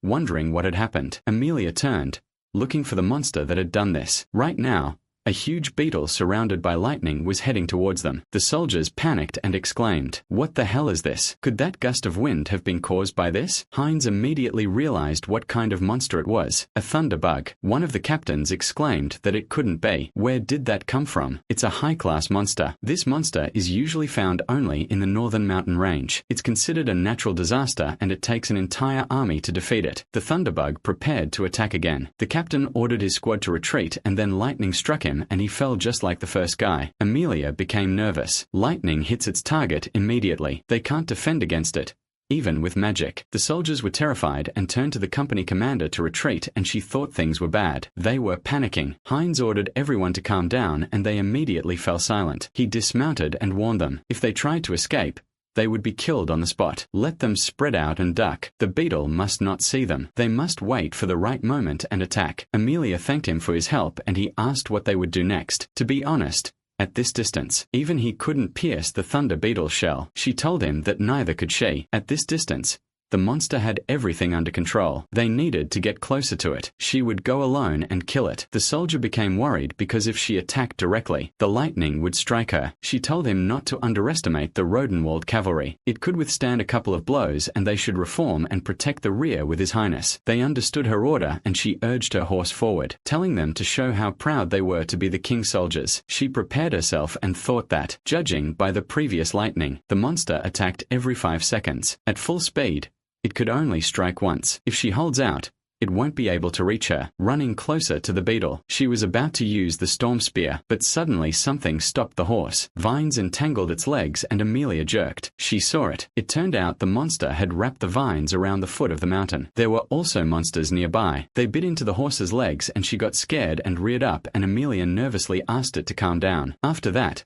lightning struck them. Feeling a powerful discharge, she gritted her teeth and looked at the monsters that were also hit and thought, doesn't the thunder beetle even care about its allies? They are also wounded. Does magic really work on its own? After the lightning strike, she couldn't move. The thunder beetle headed towards her, and the soldiers panicked because even she couldn't defeat it. They turned to His Highness and asked what they should do, but he didn't know either. The enemy was very serious. Suddenly, Vine's voice was heard behind the unit, calling out loudly and pointing towards the smoke, telling them to run there. All this time, he and his squad had been collecting smoke reeds to ensure their retreat. This plant, found in magical wastelands, absorbs the metal emitted by magic directly from the ground, and when burned, the reeds release smoke with particles of heavy metal. This smoke does not disperse with the wind and lies closer to the ground, creating a dense curtain. Heinz told the soldiers that the thunder beetle would not see them, so it would not be able to strike. Lightning is powerful, but the monster only attacks what it sees. They must rescue the wounded and make their way through the smoke into the forest behind. Heinz trusted him and ordered everyone to follow his orders, and they also ran towards the smoke, picking up those injured by lightning. Heinz called out to Van, saying that Lady Amelia was still there, and he rushed to her and offered to take her, but the soldiers should retreat immediately. The prince looked after him with a smile and said, "Agreed." Soon,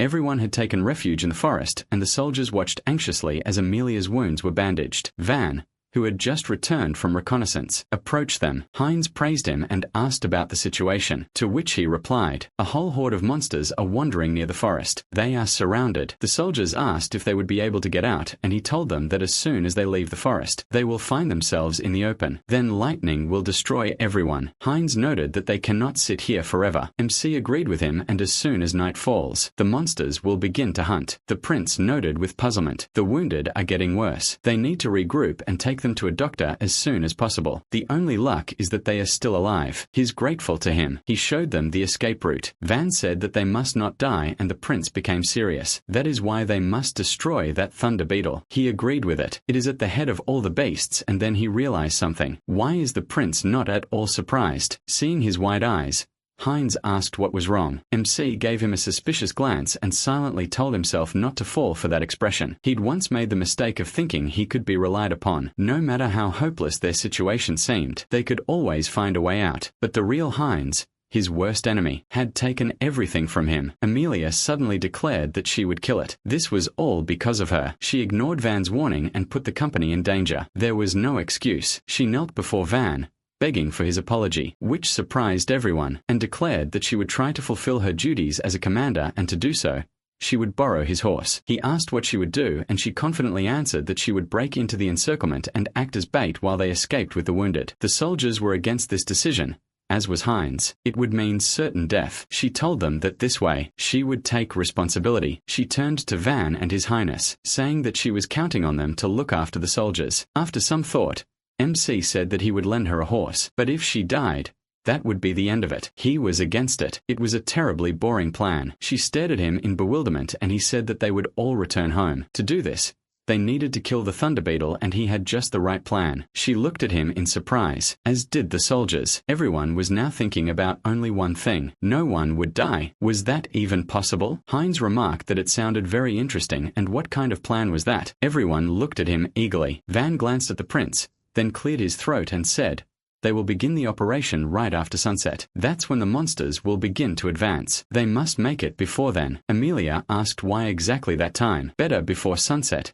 It's safer. He answered her that during the day, the monsters are more cautious. It's easier for them to calculate their actions. But right after sunset, when they are ready to attack, they are not so attentive. Amelia saw the logic in this and he continued. First, one of them will use strong magic, thereby attracting the monsters. When the thunder beetle takes the bait, they will be able to locate it with the light of lightning, and then Amelia will take advantage of the moment while it is gaining strength for another strike and attack. She noted that there are a lot of monsters on the way to the beetle. If they are caught like last time, they will not be able to kill it. He said she was right. That's why they would change tactics. She would use her strongest technique, the battle cry. She had to defeat all the monsters that tried to stop her and get to the thunderbug in a straight line. She said that the Stern Spear's battle cry was a crucial spell that concentrated all her magic in one spot. If she wasted it on smaller monsters, she would quickly run out of power and wouldn't be able to break through the monster's shell. MC said that once she got to it, he would buy her time. He would ride with her. While he was driving away the monsters, she would concentrate all her magic and destroy the thunderbug with her battle cry. Then the soldiers would deal with the remaining monsters and they would get her out of there. One of the soldiers exclaimed that it was too dangerous. How would Gulda fight the thunderbug without magic? This was complete nonsense. He was sending Lady Amelia to her death. A man from Squad Van ordered them all to shut up. They better listen to the captain. Tell them to stop whining. A soldier asked in shock, did he agree with this madman? Another guy said that they completely trusted the captain. He himself said that their death would not be in vain. They were putting their lives on the line. I believe in these words. The soldiers did not know what to say to this, and the squad looked at their captain with smiles. Amelia was surprised. She had not thought that they trusted him so much. She remembered his fight with Corona. One-on-one, he was the strongest enemy. What if he succeeds this time too? She decided to trust him and said that he would cover her. But for everything to work out, they needed to discuss one more thing. They must summon a monster. Who will be the bait? Even if the monster hits half strength, in the worst case, the bait will die immediately. Who is ready to go for this? Everyone was silent. No one was ready to go to certain death. Then, Heinz declared that he would do it, which immediately made the soldiers indignant and asked him to reconsider. As it was too dangerous, he replied that the royal family must protect the people and fight for them in the most dangerous battles. If not him, then who? Amelia looked down guiltily and said that it was all her fault. She couldn't ask His Highness to take on her burden. He put his hand on her shoulder and calmed her down, saying that all she had to do was kill the thunderbug, and helping her was his responsibility as she was the commander. She agreed with him, right? She was surprised and asked at the same time as Van if he would really do it. He replied that he would provoke as many monster attacks as possible and they would deal with the thunderbug. MC smirked and said that there was no need to persuade him to do that. As soon as they killed the thunderbug, they needed to direct all their efforts to destroying the remaining monsters and retreating from there, so no one will attack them anymore. And lastly, everyone must return home. They will not leave anyone here. No one at all. With these words, he instilled hope in the soldiers. Amelia smirked. Now, even she thought that he was capable of the impossible. Anything for the sake of the people. She used her magic to contact the rest of the squads and told them, this is the last operation. They must gather all their forces and fulfill their duty to the kingdom properly. Soon the time came for action. Heinz went out onto the field and thought, the time has come. Van is not only to be a hero, he will also show what he is capable of. He used his magic. It spread across the area like a wave along with a bright light, dispelling the darkness and fog. Everyone immediately felt incredible power. Now all the monsters will come to him. Soon after, a loud howl was heard. A pack of monsters headed towards him and the soldiers came out of the forest to protect His Highness. They threw burning torches as far as they could and illuminated everything ahead. Now they could see a whole horde of monsters of all kinds heading towards them. Seeing these ferocious beasts, the soldiers became nervous and wondered how many of them were there. They definitely couldn't handle them. But one of the MC squad soldiers told them not to panic. They needed to hold out until the thunder beetle used lightning. If they didn't protect the prince, it would be all over. Thanks to his words, they became more confident and boldly entered the battle, slashing and driving the enemies away from the prince. None of them had yet reached him. Heinz, meanwhile, peered into the darkness. Behind the monsters, He saw a bright flash and realized it was the thunder beetle. He immediately cast a magical protection on himself, and a flash of lightning reached him in a second, pierced the protection and electrocuted him. Thanks to the magic, the blow was not as strong, but still very painful. The prince fell to his knees, exhausted. But thanks to him, they figured out the location of the thunderbug, and Amelia and Van galloped towards it. Heinz decided to help them. He gathered his last bits of magic and threw a glowing sphere into the sky to illuminate their path. The sphere flew above them and hung in the air, allowing Amelia to see the road and choose the shortest route. MC was surprised. He glanced at Heinz, who had lost consciousness after the spell, and thought, why did he do that? Why the sacrifice? He didn't even think about his own safety. He was just like Heinz back then. He shook his head, trying to get rid of the thought. Now he needed to focus only on the battle. There were 4 seconds left until the next lightning bolt, and a flock of monsters appeared in their path. Amelia gathered her strength and struck the monsters with a storm spear, scattering them, and the thunderbug was very close, which even surprised them. At this distance, they would have time to attack before the lightning activated. 3 seconds remained. But not everything was so simple. A huge golem emerged from the pile of dirt before them. It is a pseudo-lifeform that arose around a crystal of condensed underground magic. Its body is fragile, but due to its texture and enormous weight, it absorbs and disperses all physical impacts. Amelia was getting nervous. There was already so much mud here, they wouldn't be able to get up to speed. At this rate, they'd all die. Should she go around it? But Van ordered her not to stop. He jumped up and headed toward the golem. There were 2 seconds left. Using the momentum of the Stormlancer's battle cry, Van jumped, rushing straight toward the golem like a projectile fired from a ballista. The core of golems born in natural form is always in the center. He wouldn't have succeeded with such force, but given his speed, he could penetrate it. He kicked the golem in the chest, shattering the core and passing right through. Chunks of mud were scattered everywhere. There was 1 second left. Amelia was surprised that he destroyed the golem with one blow, and when he fell, she deftly caught him and asked him, in the future, if he planned something crazy, then let him warn her first. He smiled nervously,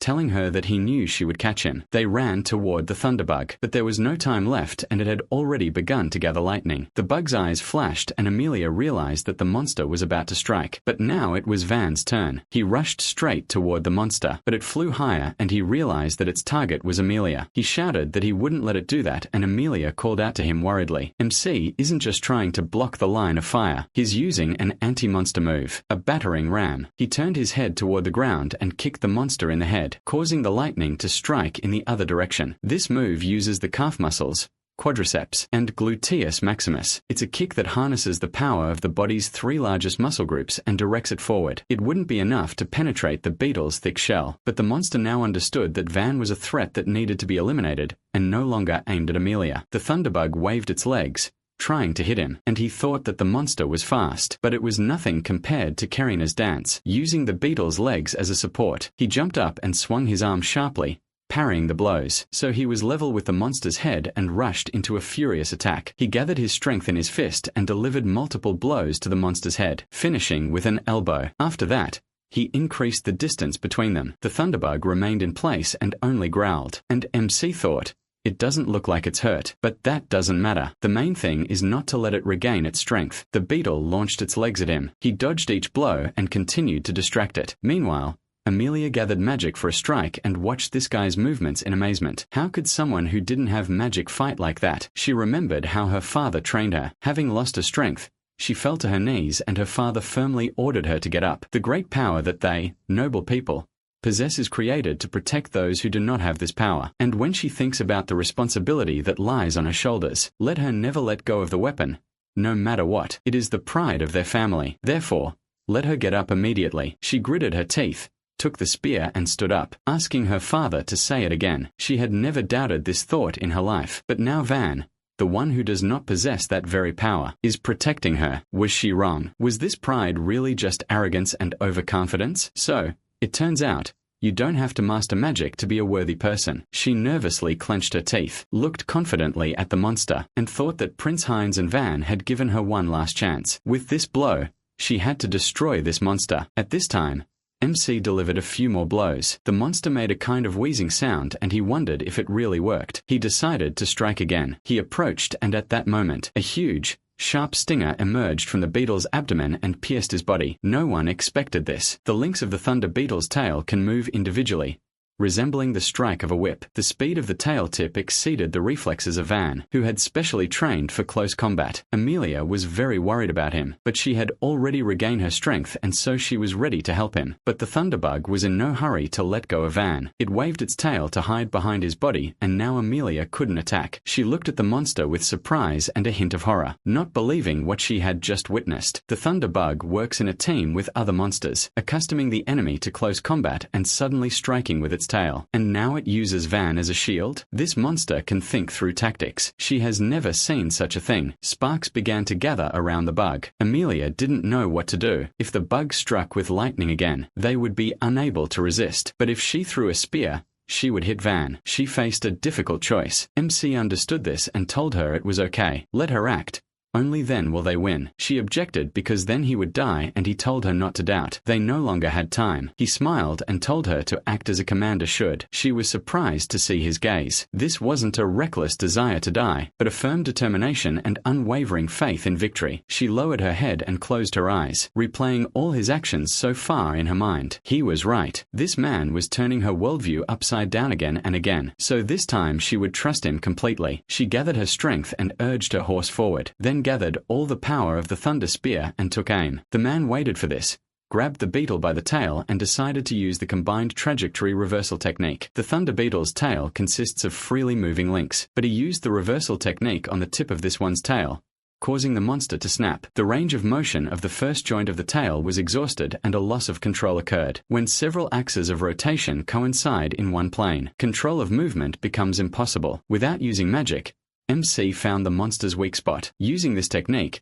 he made the monster flip over onto its back, and then he gave Amelia a signal and a storm wind gathered at the tip of her spear. With a loud roar, she stabbed her spear forward. A powerful stream of magic pierced the thunder beetle's thick shell, causing an explosion, and the shockwave spread for kilometers. A huge depression remained at the impact site, and without even having time to catch her breath, Amelia jumped off her horse and ran there calling for Van. She froze when she saw the monster's severed tail and Van lying nearby. His wounds were severe, so she ran up to him and worriedly told him to hold on a little longer. He couldn't die. He chuckled quietly and told her that it was spectacular. He really thought he was going to die. She calmed down a little when she saw that he was conscious and looked around, asking what had happened. Her spear wasn't capable of causing such an explosion. He turned his head towards the monster, glanced at the pieces that remained of it, and answered her. He attacked the beetle endlessly, always looking for its weak spot. He used a crushing blow, not at full force, but with increased spin. He aimed at the monster's shell and tested its ability to reflect blows. Finally, he found a place under the double veins of the wings on the thunder beetle's back, which absorbed vibrations. He realized that the monster stored all its magic there. He aimed the tip of the spear there. When she pierced the core, all the magic went out of control and caused an explosion. She asked in surprise, and he calculated all this. Fighting alone, he answered her with a smile. Something was risky. And then she sighed heavily and grabbed her head, after which she furiously called him an idiot. He should have at least warned her. She would go grey so soon because of him. He replied that he actually didn't have time, and he also knew that she could handle it. These words immediately calmed her down. She sighed heavily and asked with a smile, "Is he at it again? He's just something." She helped him up. He winced because of the severe pain in his stomach and said that it was too early to relax. The situation was still dangerous. Amelia agreed with him. They were in the middle of a pack of monsters. She had run out of magic and he was seriously injured. They needed to join Prince Heinz as soon as possible. She approached the horse and looked around, wondering which direction to go, and MC meanwhile thought, actually, thunderbugs only remained in the north, and where did they come from here? If they came here on their own, they must have teamed up with other monsters. He approached the remains of the beetle, tore open its belly and pulled out a shining stone, which was strange. It was a magic crystal. Natural magic collects in this crystal over many years. Even one such stone is very powerful. It's used to create magical devices and secret medicines, so it's much more valuable than a bag of gold. But where did it come from inside the monster? He's never seen anything like it. Maybe someone implanted it into the thunderbugs, but why would they need it? This is clearly no accident. Someone deliberately unleashed the most powerful monster on their company, and the target is apparently Prince Heinz. Amelia distracted him from his thoughts. She found the way. While the prince and the others distract the monsters, they will break through the crowds of monsters. She extended her hand to him, helping him to his feet, and he thought that the report could wait. First, they needed to survive. Suddenly, A voice sounded behind them that sent shivers down their spines. The stranger in white robes said that he didn't expect this. How could ordinary students defeat his beloved Thunderbug? Van immediately recognized the emblem on his clothes, and Amelia prepared for the attack and exclaimed that he was a survivor from the Purification faction. The man said that sounded offensive. The kingdom barely grabbed the lizard's tail and already thinks it's in their hands? They are the true main faction of the Guardians of the Great Pure Blood. The atmosphere became heavy. MC hadn't felt this in a long time. Only soldiers are familiar with this. Beyond logic or magic, this is a warning. An intuition. Some call it a premonition of death. The smell of death lingers around this man, and in his past life, he fought, risking his life against war demons equal in strength to him. Although this guy is even stronger, Amelia felt the same. She stepped forward and ordered Van to step back, and the man remarked on her courage. His fingers pointed the way to the realm of the dead. Threads stretched from his sharp nails to the ground, and he commanded the creatures to crawl out and devour everything in their path. Iron beetles are mid-class monsters with a durable shell. These monsters are extremely ferocious predators. One beetle is as strong as an entire platoon of seasoned soldiers. Even an expert mage can control 3 creatures at once, but this man controls 10 at once. A puppeteer mage. He's also extremely powerful, so it was he who summoned the thunder beetle, and the magic crystal helped him control it. The man pointed forward, commanding the beetles to leave their mark, and they rushed to attack. Amelia swung her spear furiously, driving them away. She missed most of them and they surrounded them. MC called out to her excitedly, looking around nervously, watching the bug's movements. This caused his wound to open and begin bleeding. Seeing this, Amelia called out to him worriedly. Then a bug pounced on her, and she immediately raised her spear above herself to block the attack. But the bug's blow was so powerful that it crushed her spear and struck her in the stomach. A sharp pain pierced her body, and she immediately fell to the ground and didn't move anymore. Van was left alone. The man smirked and said that now it was his turn. He was just a dirty monkey, devoid of magic. But he shouldn't worry. He would return his dirty blood to the swamp. At his command, all the bugs flew towards him, making him very nervous. He'd lost too much blood and was barely standing. He had no choice. He'd have to use it. Suddenly, there was a bright flash and everything froze. MC stared in shock at the bugs frozen in the air, not understanding what was going on. And then an ominous voice came from behind him, saying, "He's pathetic. He's throwing away the lives he so generously returns to him." Van turned around in horror and wondered, who was this? Was this a hallucination? No. He felt its crushing weight. The wolf asked discontentedly, didn't he understand anything? It was he who dragged his worthless body from the shores of time. MC was surprised. So it was he who gave him a second life. The wolf immediately warned him that he wasn't a merciful god to give him a chance every time. But he couldn't die so easily. He would lend him his power, but only this once, and the price would be this woman. Van immediately looked at her, guessing what he meant. He must sacrifice her.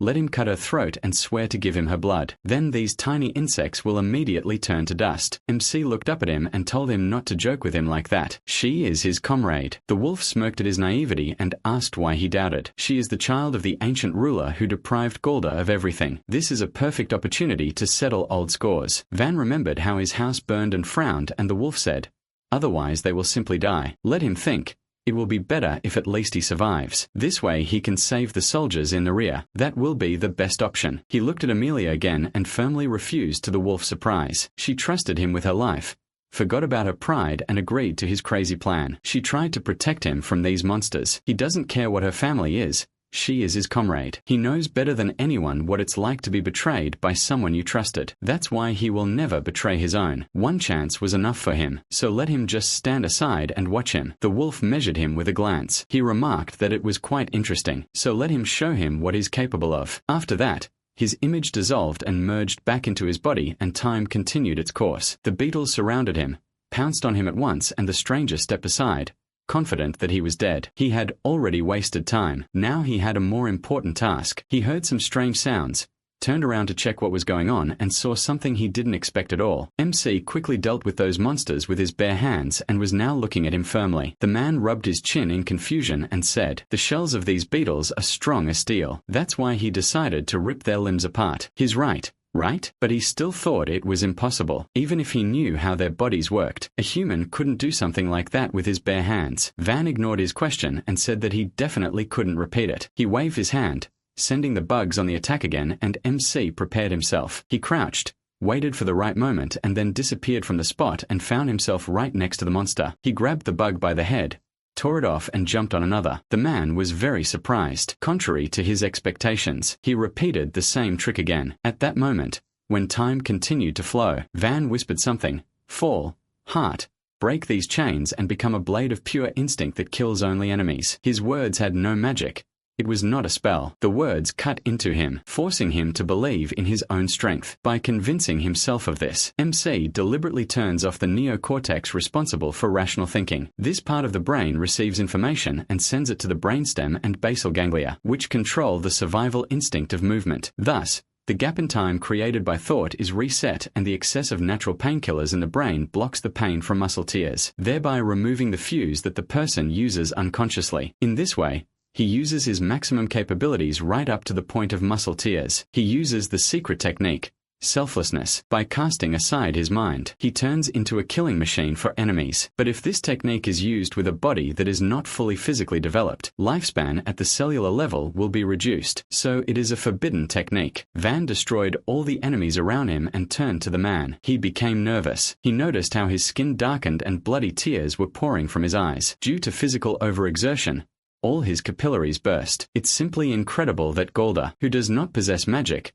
can do such a thing. He remembered the prophecy. The wolf, defeated in the battle of the Age of Gods, lurks in the tainted blood and waits for its moment. Now he saw exactly who it lurked in. He admitted that he was no ordinary Golda. He was a real threat to the pure blood of their kingdom. He was interfering with the order of light. He was the very filth that must be eliminated. But this power will take years of his life. He is not omnipotent, right? In the end, he will harm himself, but as a sign of respect for his obsession, he will also respond with all seriousness. He bled himself and said that he would try to completely destroy his soul. As soon as his blood fell to the ground, a wave of energy passed through the area and he commanded the monsters to rise. His blood is food, so let them rise and eat. Let them devour everything. All the demons in these swamps will become his blades that will destroy the filth. He spread his arms to the sides and with a mad smile told Van that all the local monsters would gather here. So what happens next? Will he run out of mana or will he become food for the monsters? Let's play a game where lives are at stake. MC prepared for battle. Meanwhile, the monsters fighting the soldiers retreated abruptly,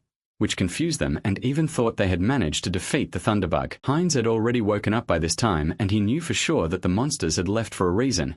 They were gathering together. What was going on? He hoped Van and the others were alive. Suddenly, a noise came from the forest. He turned around excitedly and wondered if they had really arrived. Meanwhile, the battle was in full swing. MC quickly moved across the battlefield, striking each monster. He didn't linger on one for too long and immediately moved on to the next. When he collided with the bug, he froze, tilted his upper body back and began to dodge the swift strikes of the bug's steel legs. The sharp thorns still touched him, but he didn't pay any attention to the pain and hit the monster with his fist, tearing out its heart. Meanwhile, the man thought, his obsession is quite something, but either way, he's just a useless piece of flesh. Even if he blocks the bolt and achieves extreme strength, physical exhaustion is inevitable. Muscles scream in pain and tear, and shattered bones can no longer support the body. He will destroy it and be done with it. Van still missed one beetle. It managed to crawl behind him and strike. With a cry of pain, MC fell face first into the ground and he was surrounded. The man looked at him mockingly and asked, "Is this really the end?" It was fast. He waved his hand,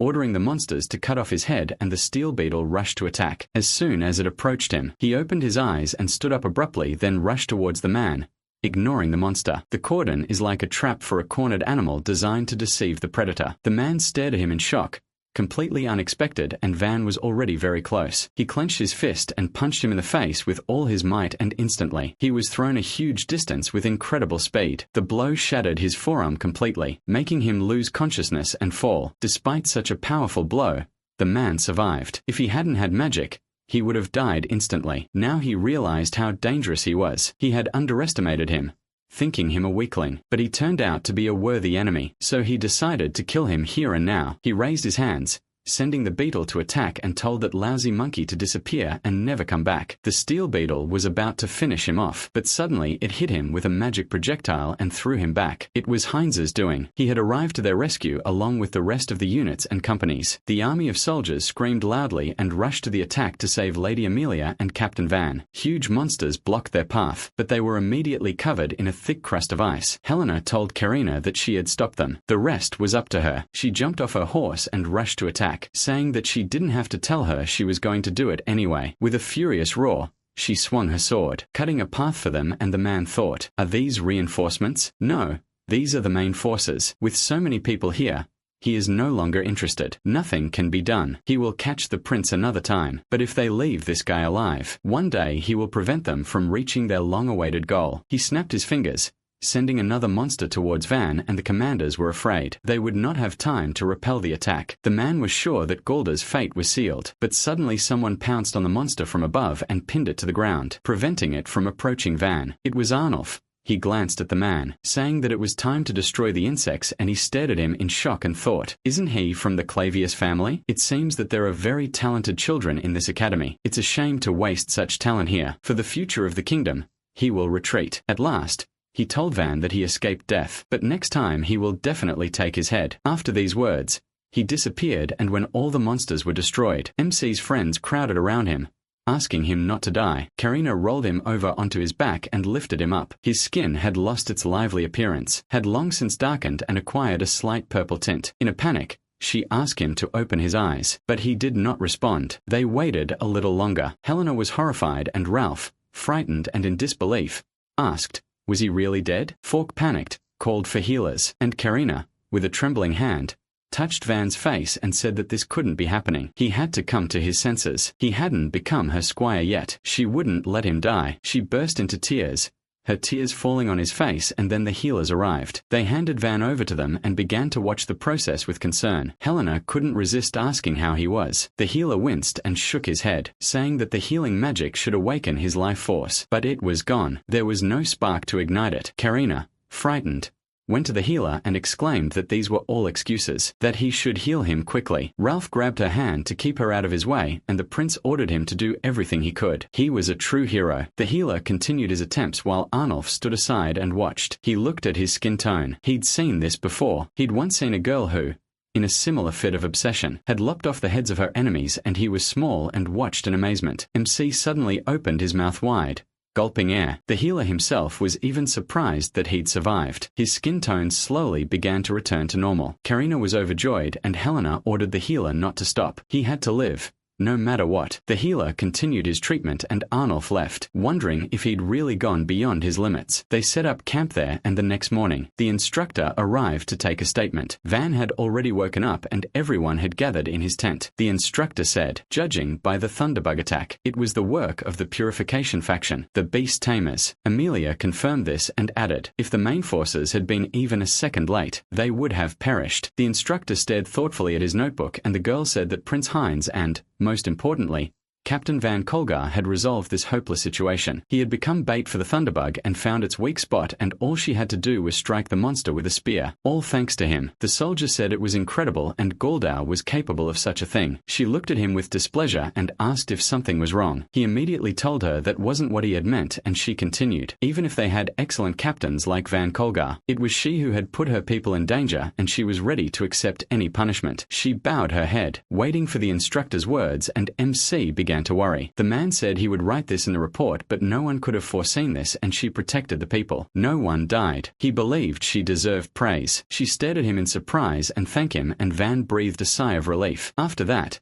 the instructor said they were done. They would continue exploring that place, and they should rest. MC smiled and said, "It looks like no one will punish them." "That's so great." The prince sat down next to him and added that everyone thought they were dead, and they even managed to find out where the Purification faction is now. A real achievement. Amelia smiled and noted that this was too strong a word. Without him and Van, she would already be dead. MC smiled because it concerned him too, and his friends entered the tent. Karina immediately cast a displeased glance at Amelia from the doorway, and she happily said, "Of course. She was also a great help. She is sincerely grateful to her, but that wasn't why she was staring at her like that." She exclaimed, "Why are they holding hands?" Van immediately felt uneasy, but Amelia calmly raised their hands and told her that they had fought back to back and their souls had become one. Van was her comrade in arms forever. Karina was indignant and exclaimed, "So what now? Should we hold hands?" Helena noted with a smile that they had sat like that during the interrogation too, and the instructor had remained silent. Amelia pressed her hand to her chest and said that in this battle, they understood each other without words, trusted each other, and defeated death. For the first time, she felt so inspired. Karina realized she wouldn't listen and ordered Van to let her go, but he couldn't. She was using magic. Suddenly, Amelia turned him toward her and declared, "From now on, They support each other. This bond is forever. Karina was furious. She drew her sword, vowing to tear her apart, and MC excitedly asked her not to do it and told someone to stop her. The next day, Van was already cheerful and doing business in the camp. One of his subordinates asked if he needed to carry anything else, but he refused. They shouldn't worry about him. The man angrily asked, how could they not worry? He almost died yesterday. Another guy took Van's things, saying that he would carry everything himself, and MC looked at them with a bitter smile. While they were doing their business, he sat down on a stump, turning over their words in his head. He almost died, or he was supposed to die. When he woke up, the crystal's magic was destroyed. He barely crawled out. Even the mags gave up, but now he is full of strength and thinks only about the wolf who used this magic to save him. How did he do it? What does he want from him? Suddenly, out of the corner of his eye, he noticed movement next to him. Arnulf quietly approached him, and he immediately put the crystal away and said with a smile that he heard, "He saved him yesterday. Thank you alone will not be enough." Arnulf suddenly punched him, but he quickly reacted and stopped it, noting that it was a stern greeting. Now was no time for jokes. Arnulf looked at his fist and said it was a zero grip, meaning he was familiar with his fighting art. Van was startled. He wanted to ask how he knew, but he didn't let him finish and told him to come see him when they returned to the academy. He wanted to know something. He left, leaving Van confused. How did he know his Gaul to shadow techniques? When they returned to the academy, an award ceremony was held. All three were awarded by the director personally. Taking the insignia, he approached Amelia and said, she led the front lines and opened the way despite the sudden attack of an unexpected enemy. Her unwavering fighting spirit is a true example for the royal elite, and he is awarding her for special merit. She bowed, saying she was honored, and all the students applauded her. Now Prince Heinz Ferrania, he sacrificed himself by becoming the enemy's target to protect the squad. He showed what a member of the royal family should be, and therefore he is awarding him for special merit. Everyone applauded again, and as soon as the director went to Van, disgruntled whispers were heard. MC felt uneasy, but the director quickly distracted him from them. Despite not having any magic, he found the Thunderbug's weakness, showed ingenuity and courage, and led them to victory. He's proud that such a unique talent has emerged in their academy, and that's why he's rewarding him for his exceptional achievements. Van was thrilled to see the insignia. He thanked the director, and applause broke out, but not from everyone. Half of them,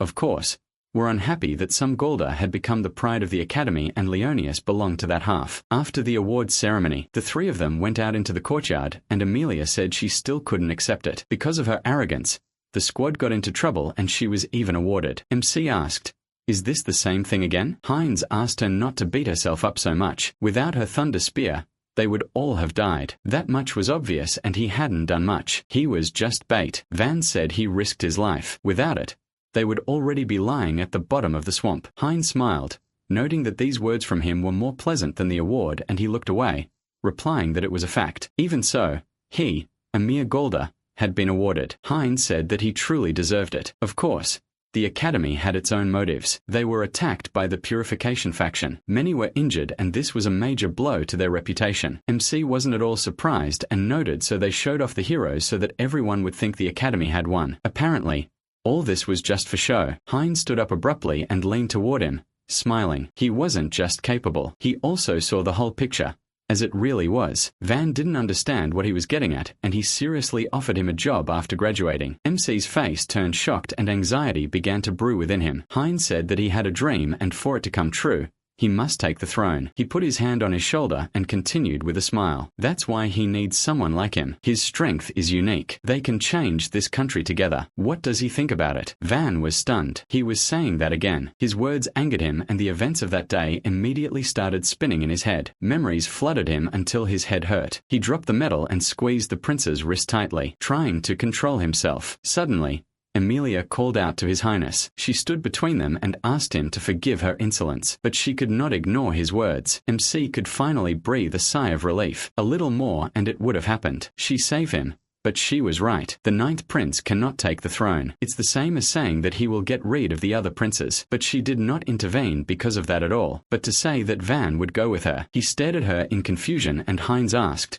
"Is this true?" Amelia was embarrassed and flustered, mumbling something. She hadn't offered him anything yet, but she couldn't lie either. MC angrily asked them to stop making decisions for him, and Karina and Helena approached them. The latter congratulated him on receiving his insignia. Karina playfully elbowed Van and exclaimed that this was expected of her squire. Perhaps he'll join the 5 Crowns next year. He thanked her for the congratulations and said, puzzled. It seems the Academy's leadership isn't so carefree these days. Helena agreed with him. The royal palace was discussing the incident with the utmost seriousness. Karina noted that the prince had almost died, and Helena thoughtfully remarked, they suspected the kingdom's plans were leaked to the purification faction. The Academy will investigate and report everything to the palace. MC thought about this, and Helena said with a smile that they could rejoice for now. She put her hand on his shoulder. They had taken a big step towards their goals. He looked at his insignia as if seeing it for the first time. Now he realized that they had truly advanced. Knighthood.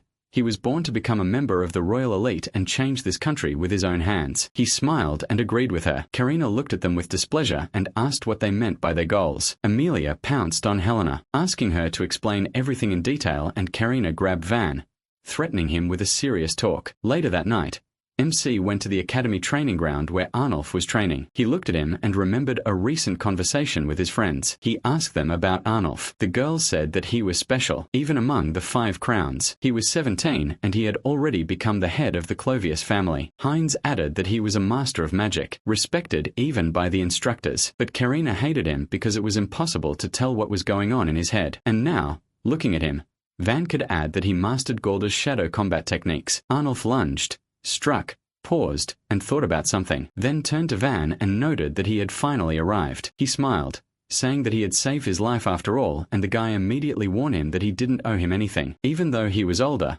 he didn't have to respect him. He had called him to talk privately. MC asked what he wanted, and he decided to say it directly. He wanted him. He was taken aback by such an unexpected statement, but Arnulf didn't mean anything by it. He said that the Academy had tasked him with conducting a secret investigation, and he was supposed to interview the students. Therefore, he wanted to appoint him as his assistant. Van was surprised by this. He scratched his head in confusion and said, he understood what you were talking about, but first he would like to ask a couple of questions. First of all, he is a student, so why was he assigned to work undercover? He reminded him that he is the head of the Clovius family, and he, after thinking for a few seconds about his unclear answer, clarified. So they trust him because of his position. He nodded and asked why he wants him to become his assistant. Arnulf answered him. He is Galder. MC again did not understand him and said that the Purification faction hates him, so he is unlikely to be their informant. Is he right? Arnulf replied. He also does not have magic and can fight. That's all. Van didn't even know what to say. He frowned, straining every convolution of his brain to understand what he meant. The lack of magic means that he will not be detected. How terribly, he explains. But there is still logic. He decided to ask one more thing. After the Legion training, he approached him. It wasn't because of this undercover mission, was it? He received the mission later. So why did he call him then? Arnulf told him that he wanted to ask him something, but now only after the mission. MC said that he was just avoiding the answer, and he asked, didn't he have questions too? He was right. Van really wanted to ask him about the techniques. Arnulf said that when everything was over, they would answer all of each other's questions. Did he agree? He looked down and thought, this means that he should suspect his own comrades. Such people are hated, but this way, he will achieve a lot. He will become closer to the title of knight, and also, if they ignore the Purification faction, everything will end in civil war. In his past life, a war started and the king died. That's why the prince won. And if another war happens and Heinz becomes king again, everything will repeat itself. He agreed to this. But when it was all over, they would definitely talk, and Arnulf promised him this. A new day began, and after classes, Van's friends approached him and asked if he wanted to attend a seminar. MC thought about it. Now was the perfect time. A seminar is a special lesson with an instructor, different from regular lectures. Only those approved by the instructor can attend, and all these students study in a small group. Ralph enthusiastically declared that he wanted to go to Instructor Vargas, a magical swordsman, and Fork decided to go to Instructor Meris, a wind mage. Van was puzzled. He doubted that anyone would take him since he didn't have magic. But Ralph said it didn't matter. He could go to Professor Bartholomew. He's a theorist. He doesn't have a specific style. He's known for taking any students. Even lower class students and ordinary people attended his seminars. But he's a true master. Some students achieve great heights thanks to him. MC didn't even know they had such a teacher and thought, this is not bad. He devoted enough time to theory in his past life. He told the boys that it all sounded great, but he still had things to do. He said goodbye to them, promising to go to the seminar next time, and went to the garden where Arnulf was already waiting for him. He sat down next to him and suggested that he begin his investigation. Van asked where they should start, but he simply remained silent and stared at him. MC waited a few seconds, then couldn't resist asking what was going on. Arnulf, looking thoughtful, asked if they should start with a survey. Van was indignant. He hadn't thought anything through at all. This guy, he'd thought about it yesterday, but he was just a mindless mountain of muscle. Arnulf said he had no experience with such things, and if he had any ideas, let him suggest them. MC stared at him, confused, wondering if he wanted to hear his ideas. He was so weird. Even Amelia didn't immediately recognize him. Noticing his expression, the guy asked, "Is that a problem?" MC pulled himself together and began to reason. In situations like these, there are 4 variables: people, goods, money, and information, and how they operate. The Purification faction attacked them right during training. They knew exactly when they would arrive at the swamps, which meant they needed to suspect whoever received this information first, and the first thing they would notice was the flow of information. Arnulf noted that he knew quite a lot, and he looked away, lying about reading a lot. He couldn't say he spent his past life in a world of conspiracies and shadow wars, and they both immediately realized who the prime candidate was: Amelia. When they approached her, she greeted them with a smile and said she had nothing to offer them, but still, they should make themselves at home. But she certainly didn't expect to see them together. MC smiled awkwardly and said they just wanted to ask her a few questions.